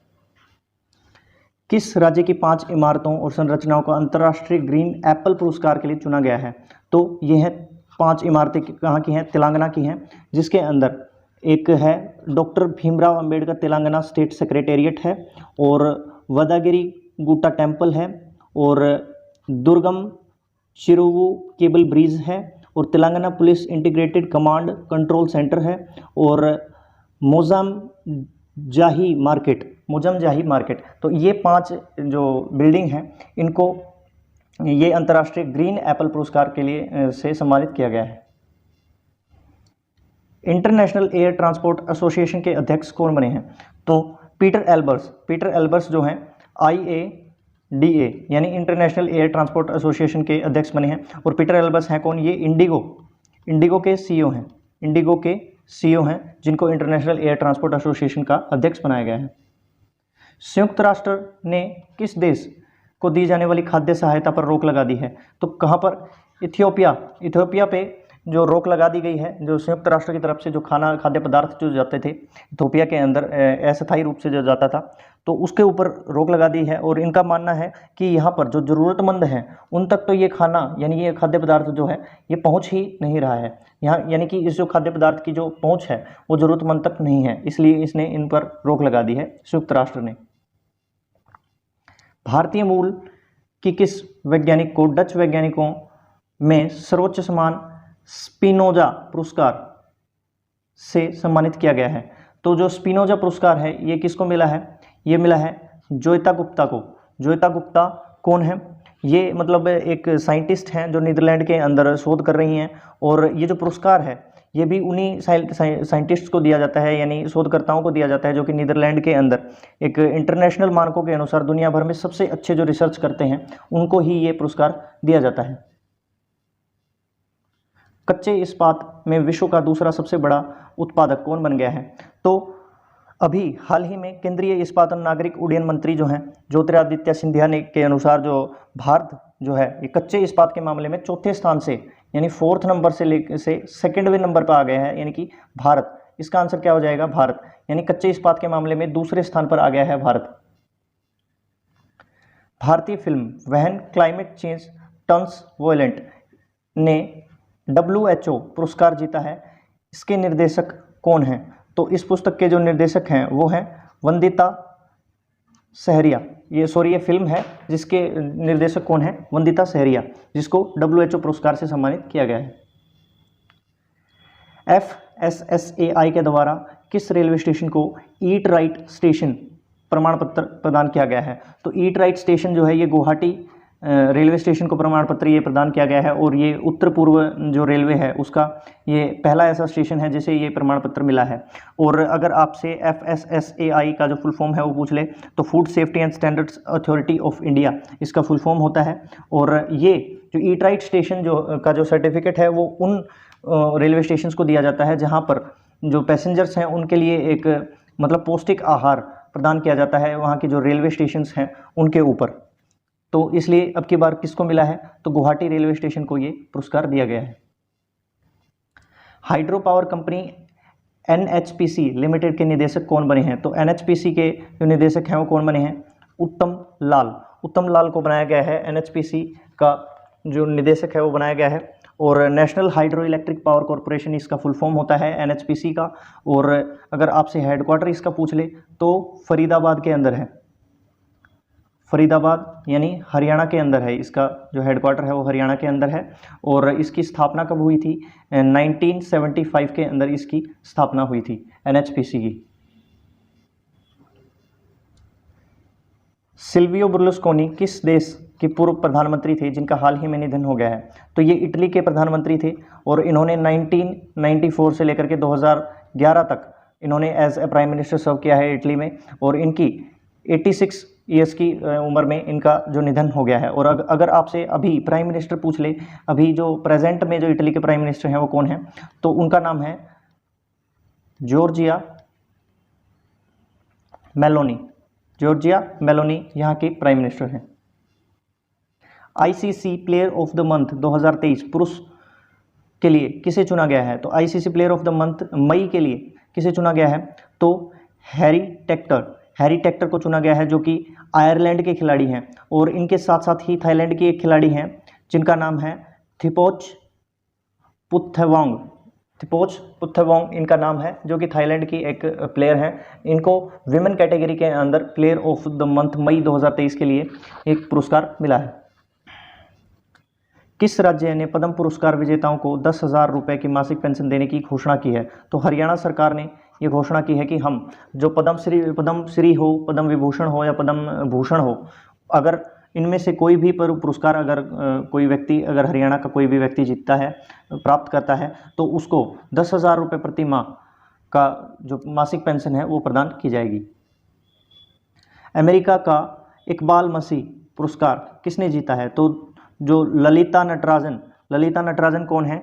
ये एक बाल अधिकार अधिवक्ता हैं जिन्होंने इस पुरस्कार को जीता है, और ये जो अमेरिका श्रम विभाग के द्वारा ये जो पुरस्कार है दिया गया है इनको, तो इसका आंसर क्या हो जाएगा? ललिता नटराजन। महिला 20 शिखर सम्मेलन कहाँ आयोजित किया गया है? तो G20 के तर्ज के ऊपर महिला 20 शिखर सम्मेलन का जो आयोजन है वो तमिलनाडु के महाबलीपुरम के अंदर इसका आयोजन किया गया है, और इसकी थीम क्या है? महिला नेतृत्व, विकास, परिवर्तन, उन्नति करना और आगे बढ़ना। अब की बार जो महिला 20 शिखर सम्मेलन की ये थीम है। इंडियन ऑयल कॉरपोरेशन ने किस राज्य में विमानन ईंधन संयंत्र स्थापित करने के लिए लेंजाजेट के साथ साझेदारी की है? तो इंडियन ऑयल कॉरपोरेशन ने लेंजाजेट के साथ में साझेदारी की है विमानन ईंधन संयंत्र के लिए, और ये कहाँ पर की है, कहाँ के लिए की है? तो हरियाणा राज्य के अंदर ये स्थापित किया जाएगा, और इसके लिए इन्होंने एक साझेदारी की है इंडियन ऑयल और लेंजाजेट ने, ताकि विमानन ईंधन जो संयंत्र है वो स्थापित किया जा सके हरियाणा के अंदर। एशिया कप 2023 क्रिकेट प्रतियोगिता का आयोजन किस देश में किया जाएगा? तो पाकिस्तान के अंदर और श्रीलंका के अंदर, यानी दोनों के अंदर इसका आयोजन किया जाएगा एशिया कप का, जिसके अंदर 6 टीमें होंगी, जिस तरह जैसे पाकिस्तान, भारत और नेपाल और अफगानिस्तान, बांग्लादेश और श्रीलंका, ये 6 टीमें इसमें पार्टिसिपेट करेंगी, और ये 31 अगस्त से लेकर के और 17 सितंबर तक इसका आयोजन किया जाएगा। मोस्टली इसके जो मैचेस होंगे वो पाकिस्तान के अंदर होंगे, और 5 से 6 मैचेस होंगे श्रीलंका के अंदर। एप्सन इंडिया ने किसे अपना ब्रांड एम्बेसडर बनाया है? तो एप्सन इंडिया क्या है? ये एक प्रिंटर कंपनी है जो कि प्रिंटर बनाती है, और इसकी जो ब्रांड एम्बेसडर हैं वो बनी है रश्मिका मंदना एक एक्ट्रेस हैं, जो कि जिसको बनाया गया है एप्सन इंडिया का नया ब्रांड एम्बेसडर। अंडर 17 एशियाई कुश्ती चैंपियनशिप में भारत ने कुल कितने मेडल जीते हैं? तो भारत ने इसके अंदर जीते हैं 24 मेडल्स जीते हैं, जिसके अंदर गोल्ड अगर आपसे पूछ ले तो 8 गोल्ड, सिल्वर 9 एंड ब्रॉन्ज की बात करें तो 7 ब्रॉन्ज इन्होंने जीते हैं। रक्षा मंत्रालय ने किस देश से प्रेडेटर ड्रोन सौदे को मंजूरी दी है? तो अभी हाल ही में जो प्राइम मिनिस्टर हैं इंडिया के वो अमेरिका की यात्रा पर हैं, और इन्होंने मतलब जो रक्षा मंत्रालय है इंडिया का उन्होंने मंजूरी दे दी है प्रेडेटर ड्रोन के लिए। तो अमेरिका से लगभग 30 जो प्रेडेटर ड्रोन जो हैं, जिसका क्या नाम है MQ-9B के जो ड्रोन हैं, लगभग 30 जो ड्रोन हैं वो लेके आए जाएंगे इंडिया के अंदर, उनको मिलेंगे इंडिया को अमेरिका से मिलेंगे। और इसकी अगर खासियत बात करें तो इसकी खासियत क्या है कि ये 1000 किलोमीटर तक की निगरानी रख सकता है, और 482 किलोमीटर प्रति घंटा की रफ्तार से ये इसकी जो रफ्तार है वो है। तो जो अपने जो पड़ोसी देश हैं, चाहे वो चाइना हो और या फिर पाकिस्तान हो, उसके ऊपर निगरानी करने के लिए ये बेस्ट ड्रोन है और बहुत ही पावरफुल ड्रोन है ये। किस राज्य की जेलों का नाम बदलकर सुधार गृह किया गया है? तो उत्तर प्रदेश सरकार ने अपने जो जेलें हैं उनका नाम बदल दिया है, उनको जेल ना कह करके उनका नाम रखा गया है सुधार गृह। कुवैत के नए प्रधानमंत्री कौन बने हैं? तो हाल ही में कुवैत के जो नए प्रधानमंत्री बने हैं शेख अहमद नवाफ अल सबा यहाँ के प्रधानमंत्री बने हैं। और कुवैत की राजधानी क्या है अगर आपसे पूछ ले तो कुवैत सिटी यहाँ की राजधानी है, और कुवैती दिनार यहाँ की मुद्रा है। भारत के किस राज्य में उड़ने वाली छिपकली की एक नई प्रजाति खोजी गई है? तो मिज़ोरम के अंदर इसकी एक जो नई प्रजाति है वो खोजी गई है और इसका नाम भी है, जैसे इसका नाम क्या रखा गया है? Mizoram parachute gecko, gecko, Mizoram parachute gecko या फिर गेको मिज़ोरमिसिस, गेको मिज़ोरमिसिस इसका नाम रखा गया है। हाल ही में किस देश की पुरुष सीनियर फुटबॉल टीम ने इंटरकॉन्टिनेंटल कप 2023 जीता है? तो किसने जीता है? भारत ने इस कप को जीता है और हराया है किसको? लेबनान को हराया है, 2-0 से इनको हराया है। और इसके अंदर सुनील छेत्री और ललिया जुआला ने एक गोल किया है और बहुत ही रोमांचक मैच था ये, जिसके अंदर भारत ने जीत हासिल की है। रिसर्च एंड एनालिसिस विंग यानी रो, रिसर्च एंड एनालिसिस विंग का जो प्रमुख किसे चुना गया है? तो रवि सिन्हा जी को चुना गया है और ये 1988 छत्तीसगढ़ काडर के ये IPS ऑफिसर हैं, जिनको प्रमुख चुना गया है कहाँ का? रो का, यानी रिसर्च एंड एनालिसिस विंग का। अंतर्राष्ट्रीय योग दिवस हाल ही में कब मनाया गया है? तो हाल ही में अंतर्राष्ट्रीय योग दिवस जो है ये 21 जून को बनाया गया है और इसकी शुरुआत हुई थी 2014 के अंदर इसकी शुरुआत हुई थी। तो ये बहुत ही इम्पोर्टेंट दिन रहा है और इसकी थीम क्या रही है? आपकी बार वसुधैव कुटुंबकम इसकी थीम रही है। 100 साल पूरे होने पर गोरखपुर गीता प्रेस को किस पुरस्कार से सम्मानित किया गया है? तो प्रधानमंत्री जो नरेंद्र मोदी हैं उनके द्वारा इनको बधाई दी गई है। इन्होंने गांधी शांति पुरस्कार मिला है और 100 साल पूरे हो गए हैं गोरखपुर गीता प्रेस के, और इन्हें कौन सा पुरस्कार मिला है? गांधी शांति पुरस्कार से इसको सम्मानित किया गया है। गृह मंत्री अमित शाह ने किस क्षेत्र को मजबूत करने के लिए 8000 करोड़ की योजना का अनावरण किया है? तो आपदा प्रबंधन के लिए, जैसे भूकंप है, बाढ़ है, उससे पीड़ित जितने भी जो क्षेत्र है उसके रखरखाव के लिए, उसके बचाव के लिए और उससे मतलब प्रिपेयर्ड रहने के लिए, उसके लिए इन्होंने 8000 करोड़ रुपए का जो आवंटन है वो किया है। किस देश ने दुनिया की सबसे शक्तिशाली हाइपरसोनिक विंड टनल का निर्माण किया है? तो किसने किया है? चाइना ने इसका निर्माण किया है, जिसका नाम क्या है? JF-22 करके इसका नाम है। और अगर इसकी डायमीटर की बात करें, डायमीटर कितना है इसका? जो डायमीटर है वो 4 मीटर्स का इसका डायमीटर है और ये 10 किलोमीटर प्रति सेकंड यानी 10 किलोमीटर प्रति सेकंड की high air flow speed generate कर सकती है। ये इसकी इतनी पावर है। Rebels against the Raj, western fighters for India's freedom पुस्तक के लेखक कौन है, जिसको एलिजाबेथ लॉन्गफोर्ड पुरस्कार मिला है? ये हमने पिछली क्लास के अंदर भी करी थी और अभी भी मैं करवा रहा हूँ। और इसके जो लेखक हैं वो कौन हैं? ये हैं रामचंद्र गुहा इसके लेखक हैं। तो बहुत ही ज़्यादा इम्पोर्टेंट पुस्तक है ये, आपको याद होनी चाहिए, जिसको एलिजाबेथ लॉन्गफोर्ड पुरस्कार भी प्राप्त हुआ है। फ्रेंच ओपन टेनिस टूर्नामेंट 2023 का जो महिला एकल का खिताब है वो किसने जीता है? तो किसने जीता है इसको जीता है एगा स्वितेक ने जीता है, जो कि पोलैंड की खिलाड़ी हैं और ये वर्ल्ड की भी नंबर 1 खिलाड़ी हैं, जिन्होंने चेक गणराज्य की कैरोलिना मुचोवा को हराया है।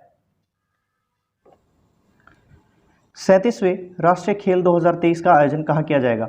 तो 37वें जो राष्ट्रीय खेल है वो कहाँ पर आयोजित किए जाएंगे? किस राज्य के अंदर? तो गोवा राज्य के अंदर इसका जो आयोजन है वो किया जाएगा, और जो कि अक्टूबर से लेकर के नवंबर 2023 के बीच में इन खेलों का जो आयोजन है वो किया जाएगा। और अगर इसकी मैस्कोट की बात करी जाए, मैस्कोट यानी शुभंकर की बात की जाए, तो वो कौन है? मोगा इसका शुभंकर है, जो कि यहाँ पर दिखाई दे रहा है। ये है मोगा, जिसका जो शुभंकर है, जिसको लॉन्च किया है किसने? प्रमोद सावंत, जो कि चीफ मिनिस्टर हैं, कहाँ के? गोवा के चीफ मिनिस्टर हैं, इन्होंने इसको लॉन्च किया है।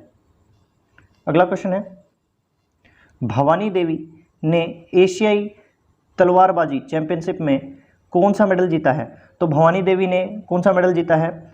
मतलब इंडिया का पहला मेडल जीता है इस तरीके का, जो कि है ब्रोंज मेडल, जो कि इन्होंने जो विमेंस सैबर इवेंट के अंदर जापान की मिसाकी एमुरा को 15-10 से हराया है इन्होंने।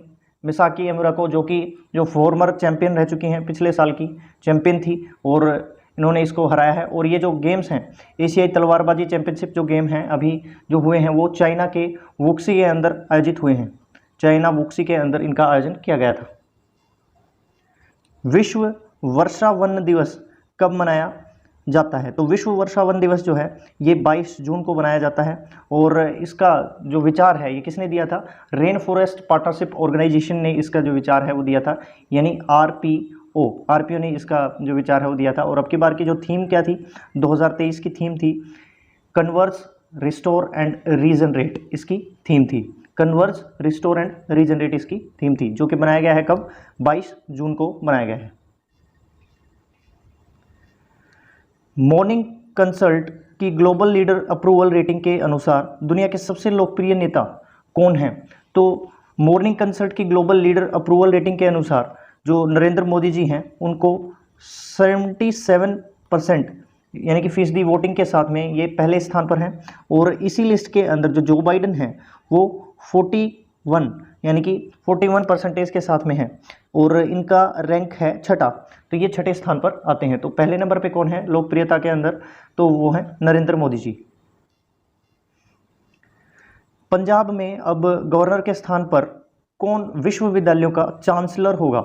तो पंजाब में एक नया बनाया गया है, जैसे मान लीजिए Punjab university law amendment bill 2023 के अकॉर्डिंग अगर हम बात करें तो जो पहले राज्यपाल होते थे, विश्वविद्यालयों के जो चांसलर थे वो राज्यपाल होते थे, बट अभी मुख्यमंत्री जो होगा वो जो विश्वविद्यालय है उनका चांसलर होगा। और अगर हम बात करें पंजाब की जो राज्यपाल हैं वो यहाँ पर दिखाए गए हैं और पंजाब के जो चीफ मिनिस्टर हैं वो भी दिखाए गए हैं। तो बनवारी लाल पुरोहित जो हैं पंजाब के राज्यपाल हैं और ये यहाँ पर है भगवंत मान जो कि चीफ मिनिस्टर ऑफ पंजाब हैं।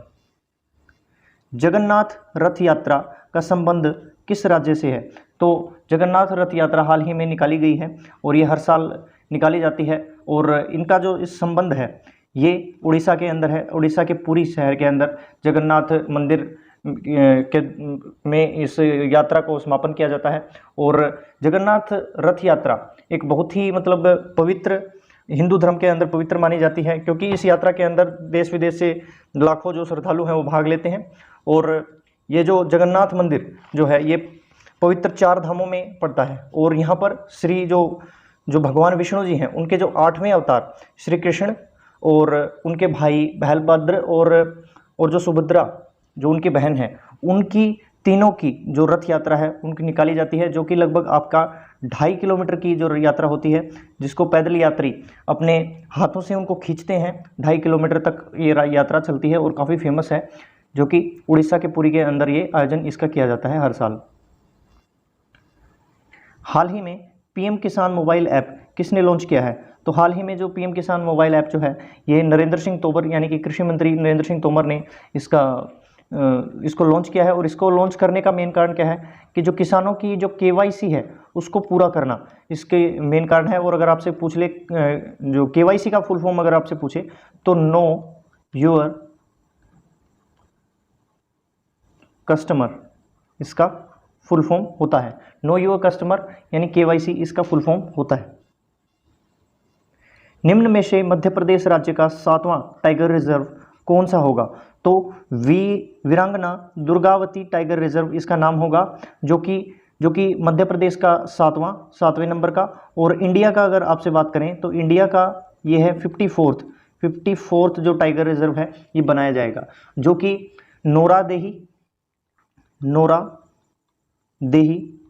नोरादेही और वीरांगना दुर्गावती सेंचुरी यानी नोरादेही एक तो और वीरांगना दुर्गावती जो सेंचुरी है उसको आपस में मिला करके इसको वीरांगना दुर्गावती टाइगर रिजर्व का नाम दिया जाएगा, जो कि एमपी का 7th और इंडिया का 54th टाइगर रिजर्व होगा।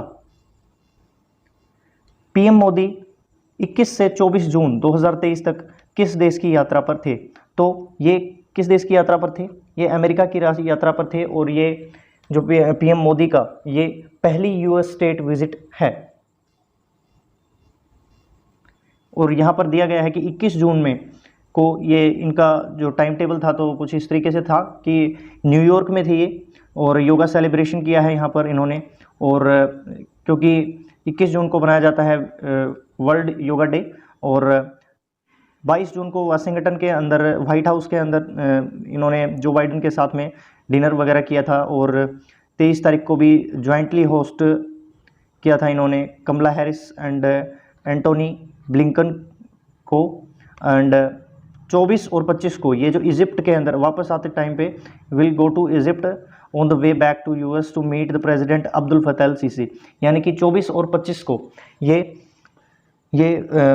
जो वापस लौटते टाइम पे इजिप्ट यानी कि मिस्र की यात्रा पर थे, यहाँ पर उन्होंने ये अब्दुल फतेह अल सीसी यानी कि प्रेसिडेंट ऑफ मिस्र से इन्होंने मुलाकात करी है, जो कि हम आगे एक क्वेश्चन के थ्रू हम इसको पढ़ने वाले हैं।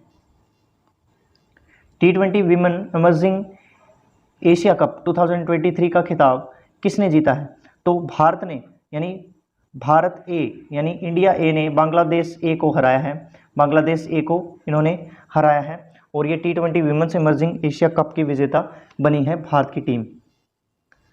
पॉलिटेक्निक चलो अभियान किस राज्य सरकार द्वारा शुरू किया गया है? पॉलिटेक्निक चलो ये एक अभियान है जो कि उत्तर प्रदेश सरकार के द्वारा यानी योगी आदित्यनाथ के द्वारा इसका उद्घाटन किया गया है। इसका मुख्य कारण क्या है कि तकनीकी शिक्षा को बढ़ावा देना इसका मुख्य कारण है।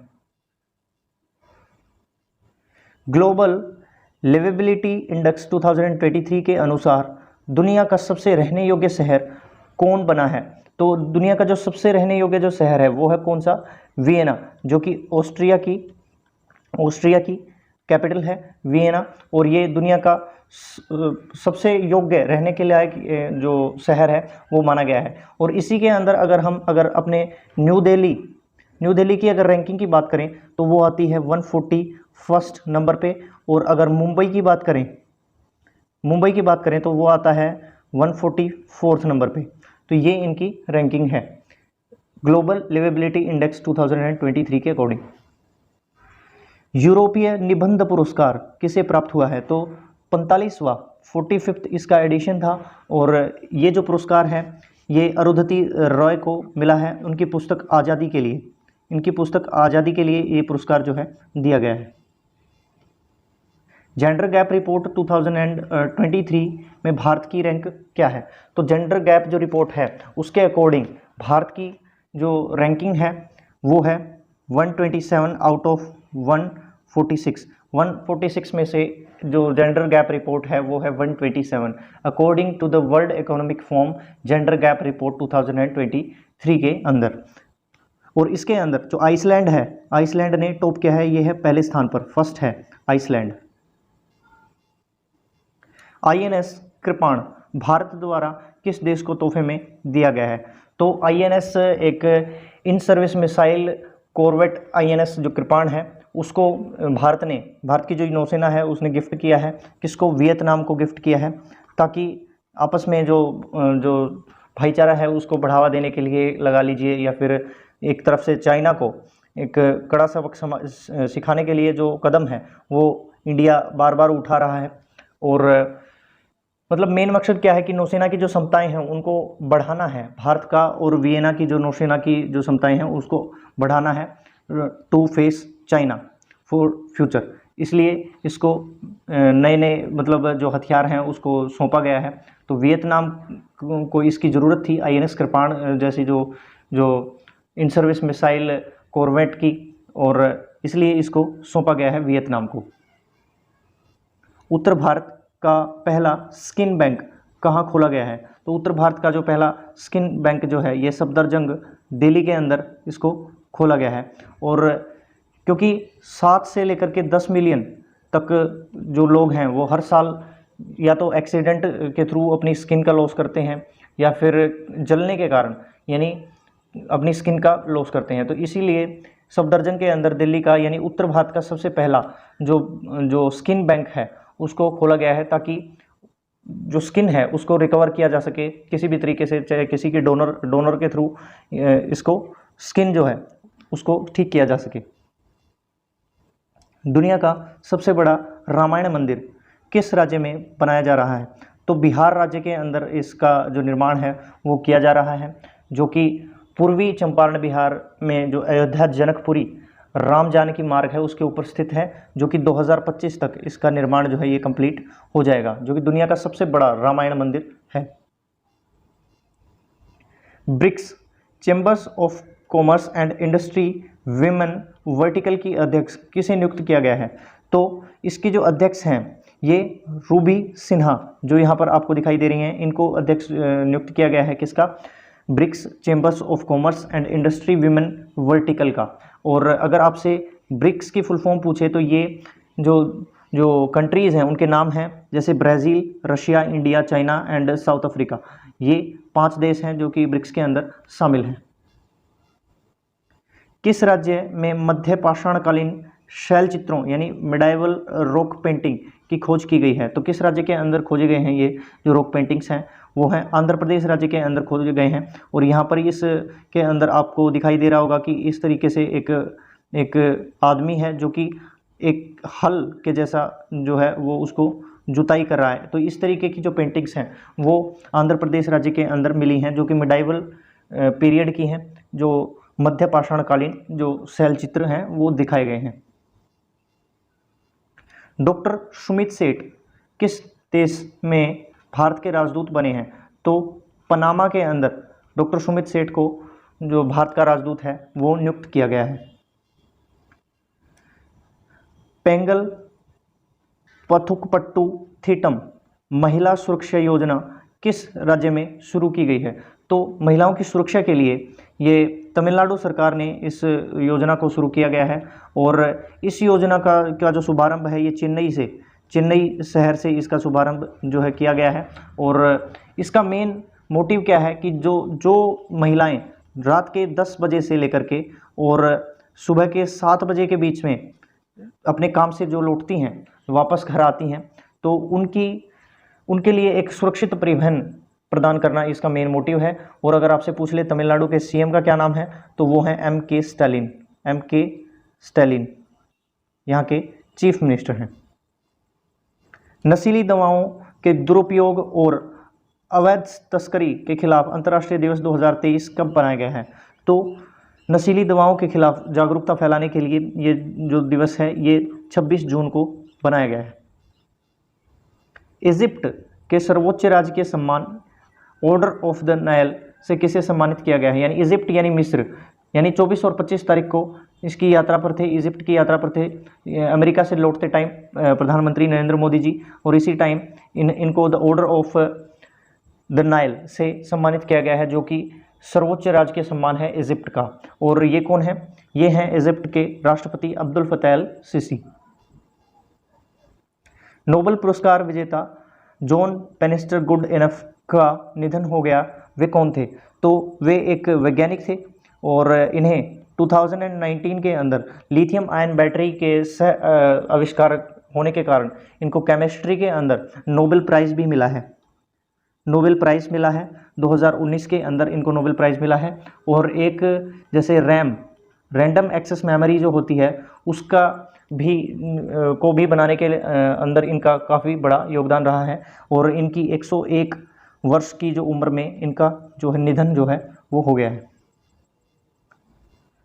निम्न में से किस भारतीय संगीतकार को ब्रिटेन में डॉक्टरेट की मानद उपाधि मिली है? तो लंदन के अंदर इनको यानी शंकर महादेवन को लंदन के अंदर डॉक्टरेट की मानद उपाधि से सम्मानित किया गया है। और ये ब्रेथलेस सिंगिंग के लिए जाने जाते हैं, ब्रेथलेस सिंगिंग के अंदर जाने जाते हैं, जो कि सांस मतलब बिना सांस लिए भी लगातार जो जल्दी जो गायन जो होता है उसके लिए ये प्रसिद्ध हैं। वैश्विक प्रतिस्पर्धात्मकता सूचकांक 2023 के अनुसार भारत की रैंकिंग क्या है? तो इसके अनुसार जो भारत की रैंकिंग है वो है 40th नंबर की इनकी रैंकिंग है IMD वर्ल्ड कम्पिटिटिवनेस के अकॉर्डिंग, यानी international institute for medical development ने ये रिपोर्ट जो है ये जारी करी है। और उसके अकॉर्डिंग जो भारत है वो 40वें नंबर पे है आउट ऑफ 64, यानी कि 64 देशों में से इसको स्थान मिला है। कौन सा? 40वां स्थान मिला है। और इसके अंदर डेनमार्क जो है ये है पहले नंबर पर आता है डेनमार्क। भारत की पहली हाइड्रोजन से चलने वाली ट्रेन हरियाणा के किस ज़िले में से चलेगी? तो ये कहाँ से चलेगी? हरियाणा का एक ज़िला है जींद, जींद ज़िले से इस जो हाइड्रोजन ट्रेन है उसको दिसंबर 2023 या फिर जनवरी 2024 तक इसको चला दिया जाएगा। और रेल मंत्री कौन है? जो इंडिया के केंद्रीय रेल मंत्री हैं अश्वनी वैष्णव जी। हाल ही में गृह मंत्री अमित शाह ने किस शहर में बलिदान स्तंभ की आधारशिला रखी है? तो शहीद जो भारतीय सेना के जो जवान हैं उनकी याद में जम्मू कश्मीर के अंदर उपराज्यपाल जो हैं जम्मू कश्मीर के मनोज सिन्हा की मौजूदगी में ही जो गृह मंत्री हैं अमित शाह ने इसकी आधारशिला रखी है बलिदान स्तंभ की, जो कि श्रीनगर के लाल चौक के पास एक प्रताप पार्क है उसके अंदर इसकी आधारशिला रखी है। तो कहाँ पर रखी गई है? श्रीनगर के अंदर इसकी आधारशिला रखी गई है। गूगल भारत के डिजिटलीकरण कोष में कितने अरब डॉलर का निवेश करेगा? तो अभी आपको पता है कि 21 से लेकर के 24 जून तक जो प्रधानमंत्री जी जो थे जो अमेरिका के अंदर गए हुए थे, स्टेट विजिट के ऊपर थे, तो इस दौरान काफ़ी जितनी भी जो बड़ी बड़ी कंपनियां हैं उनके सीईओज़ के साथ में उन्होंने बैठक की है। तो उसके दौरान ही जो सुंदर पिचाई जी जो हैं गूगल के जो सीईओ हैं उन्होंने 10 अरब डॉलर के निवेश का यानी डिजिटलीकरण कोष के अंदर इनकी जो भागीदारी रहने वाली है 10 अरब डॉलर की। राष्ट्रीय सांख्यिकी दिवस हाल ही में कब मनाया गया है? तो राष्ट्रीय सांख्यिकी जो दिवस है वो हर साल बनाया जाता है 29 जून को, और ये प्रशांत चंद्र महालनोबिस जो एक सांख्यिकविद थे और उन्हीं की याद में मनाया जाता है जिन्होंने 1932 के अंदर ISI यानी कि भारतीय सांख्यिकी संस्थान की स्थापना करी थी, और इसलिए 29 जून को बनाया जाता है हर साल राष्ट्रीय सांख्यिकी दिवस। हॉकी इंडिया द्वारा जूनियर महिला राष्ट्रीय टीम का मुख्य कोच किसे नियुक्त किया गया है? तो हॉकी इंडिया के द्वारा किसे नियुक्त किया गया है? ये भारतीय जो हॉकी टीम है उसके पूर्व कप्तान रह चुके हैं तुषार खांडकर। इनको ये हॉकी इंडिया जूनियर महिला जो टीम है उसका कोच बनाया गया है। और 29 नवंबर से लेकर के और 10 दिसंबर के बीच में ये जो महिला जूनियर हॉकी विश्व कप जो है 2023 के अंदर खेला जाना है, जो कि सैंटियागो चिली के अंदर इसका आयोजन किया जाएगा। ICC वनडे विश्व कप 2023 की मेज़बानी कौन सा देश करेगा? तो अब की बार 2023 के अंदर भारत जो है इसकी मेज़बानी करने वाला है, और ये 5 अक्टूबर से लेकर के 19 नवंबर के बीच में ये खेला जाएगा, और इसका जो फाइनल मैच है वो अहमदाबाद के नरेंद्र मोदी स्टेडियम के अंदर खेला जाएगा। निम्न में से कौन सी राज्य सरकार राज्य में पानी के नीचे 6000 करोड़ की लागत से सुरंग बनाएगी?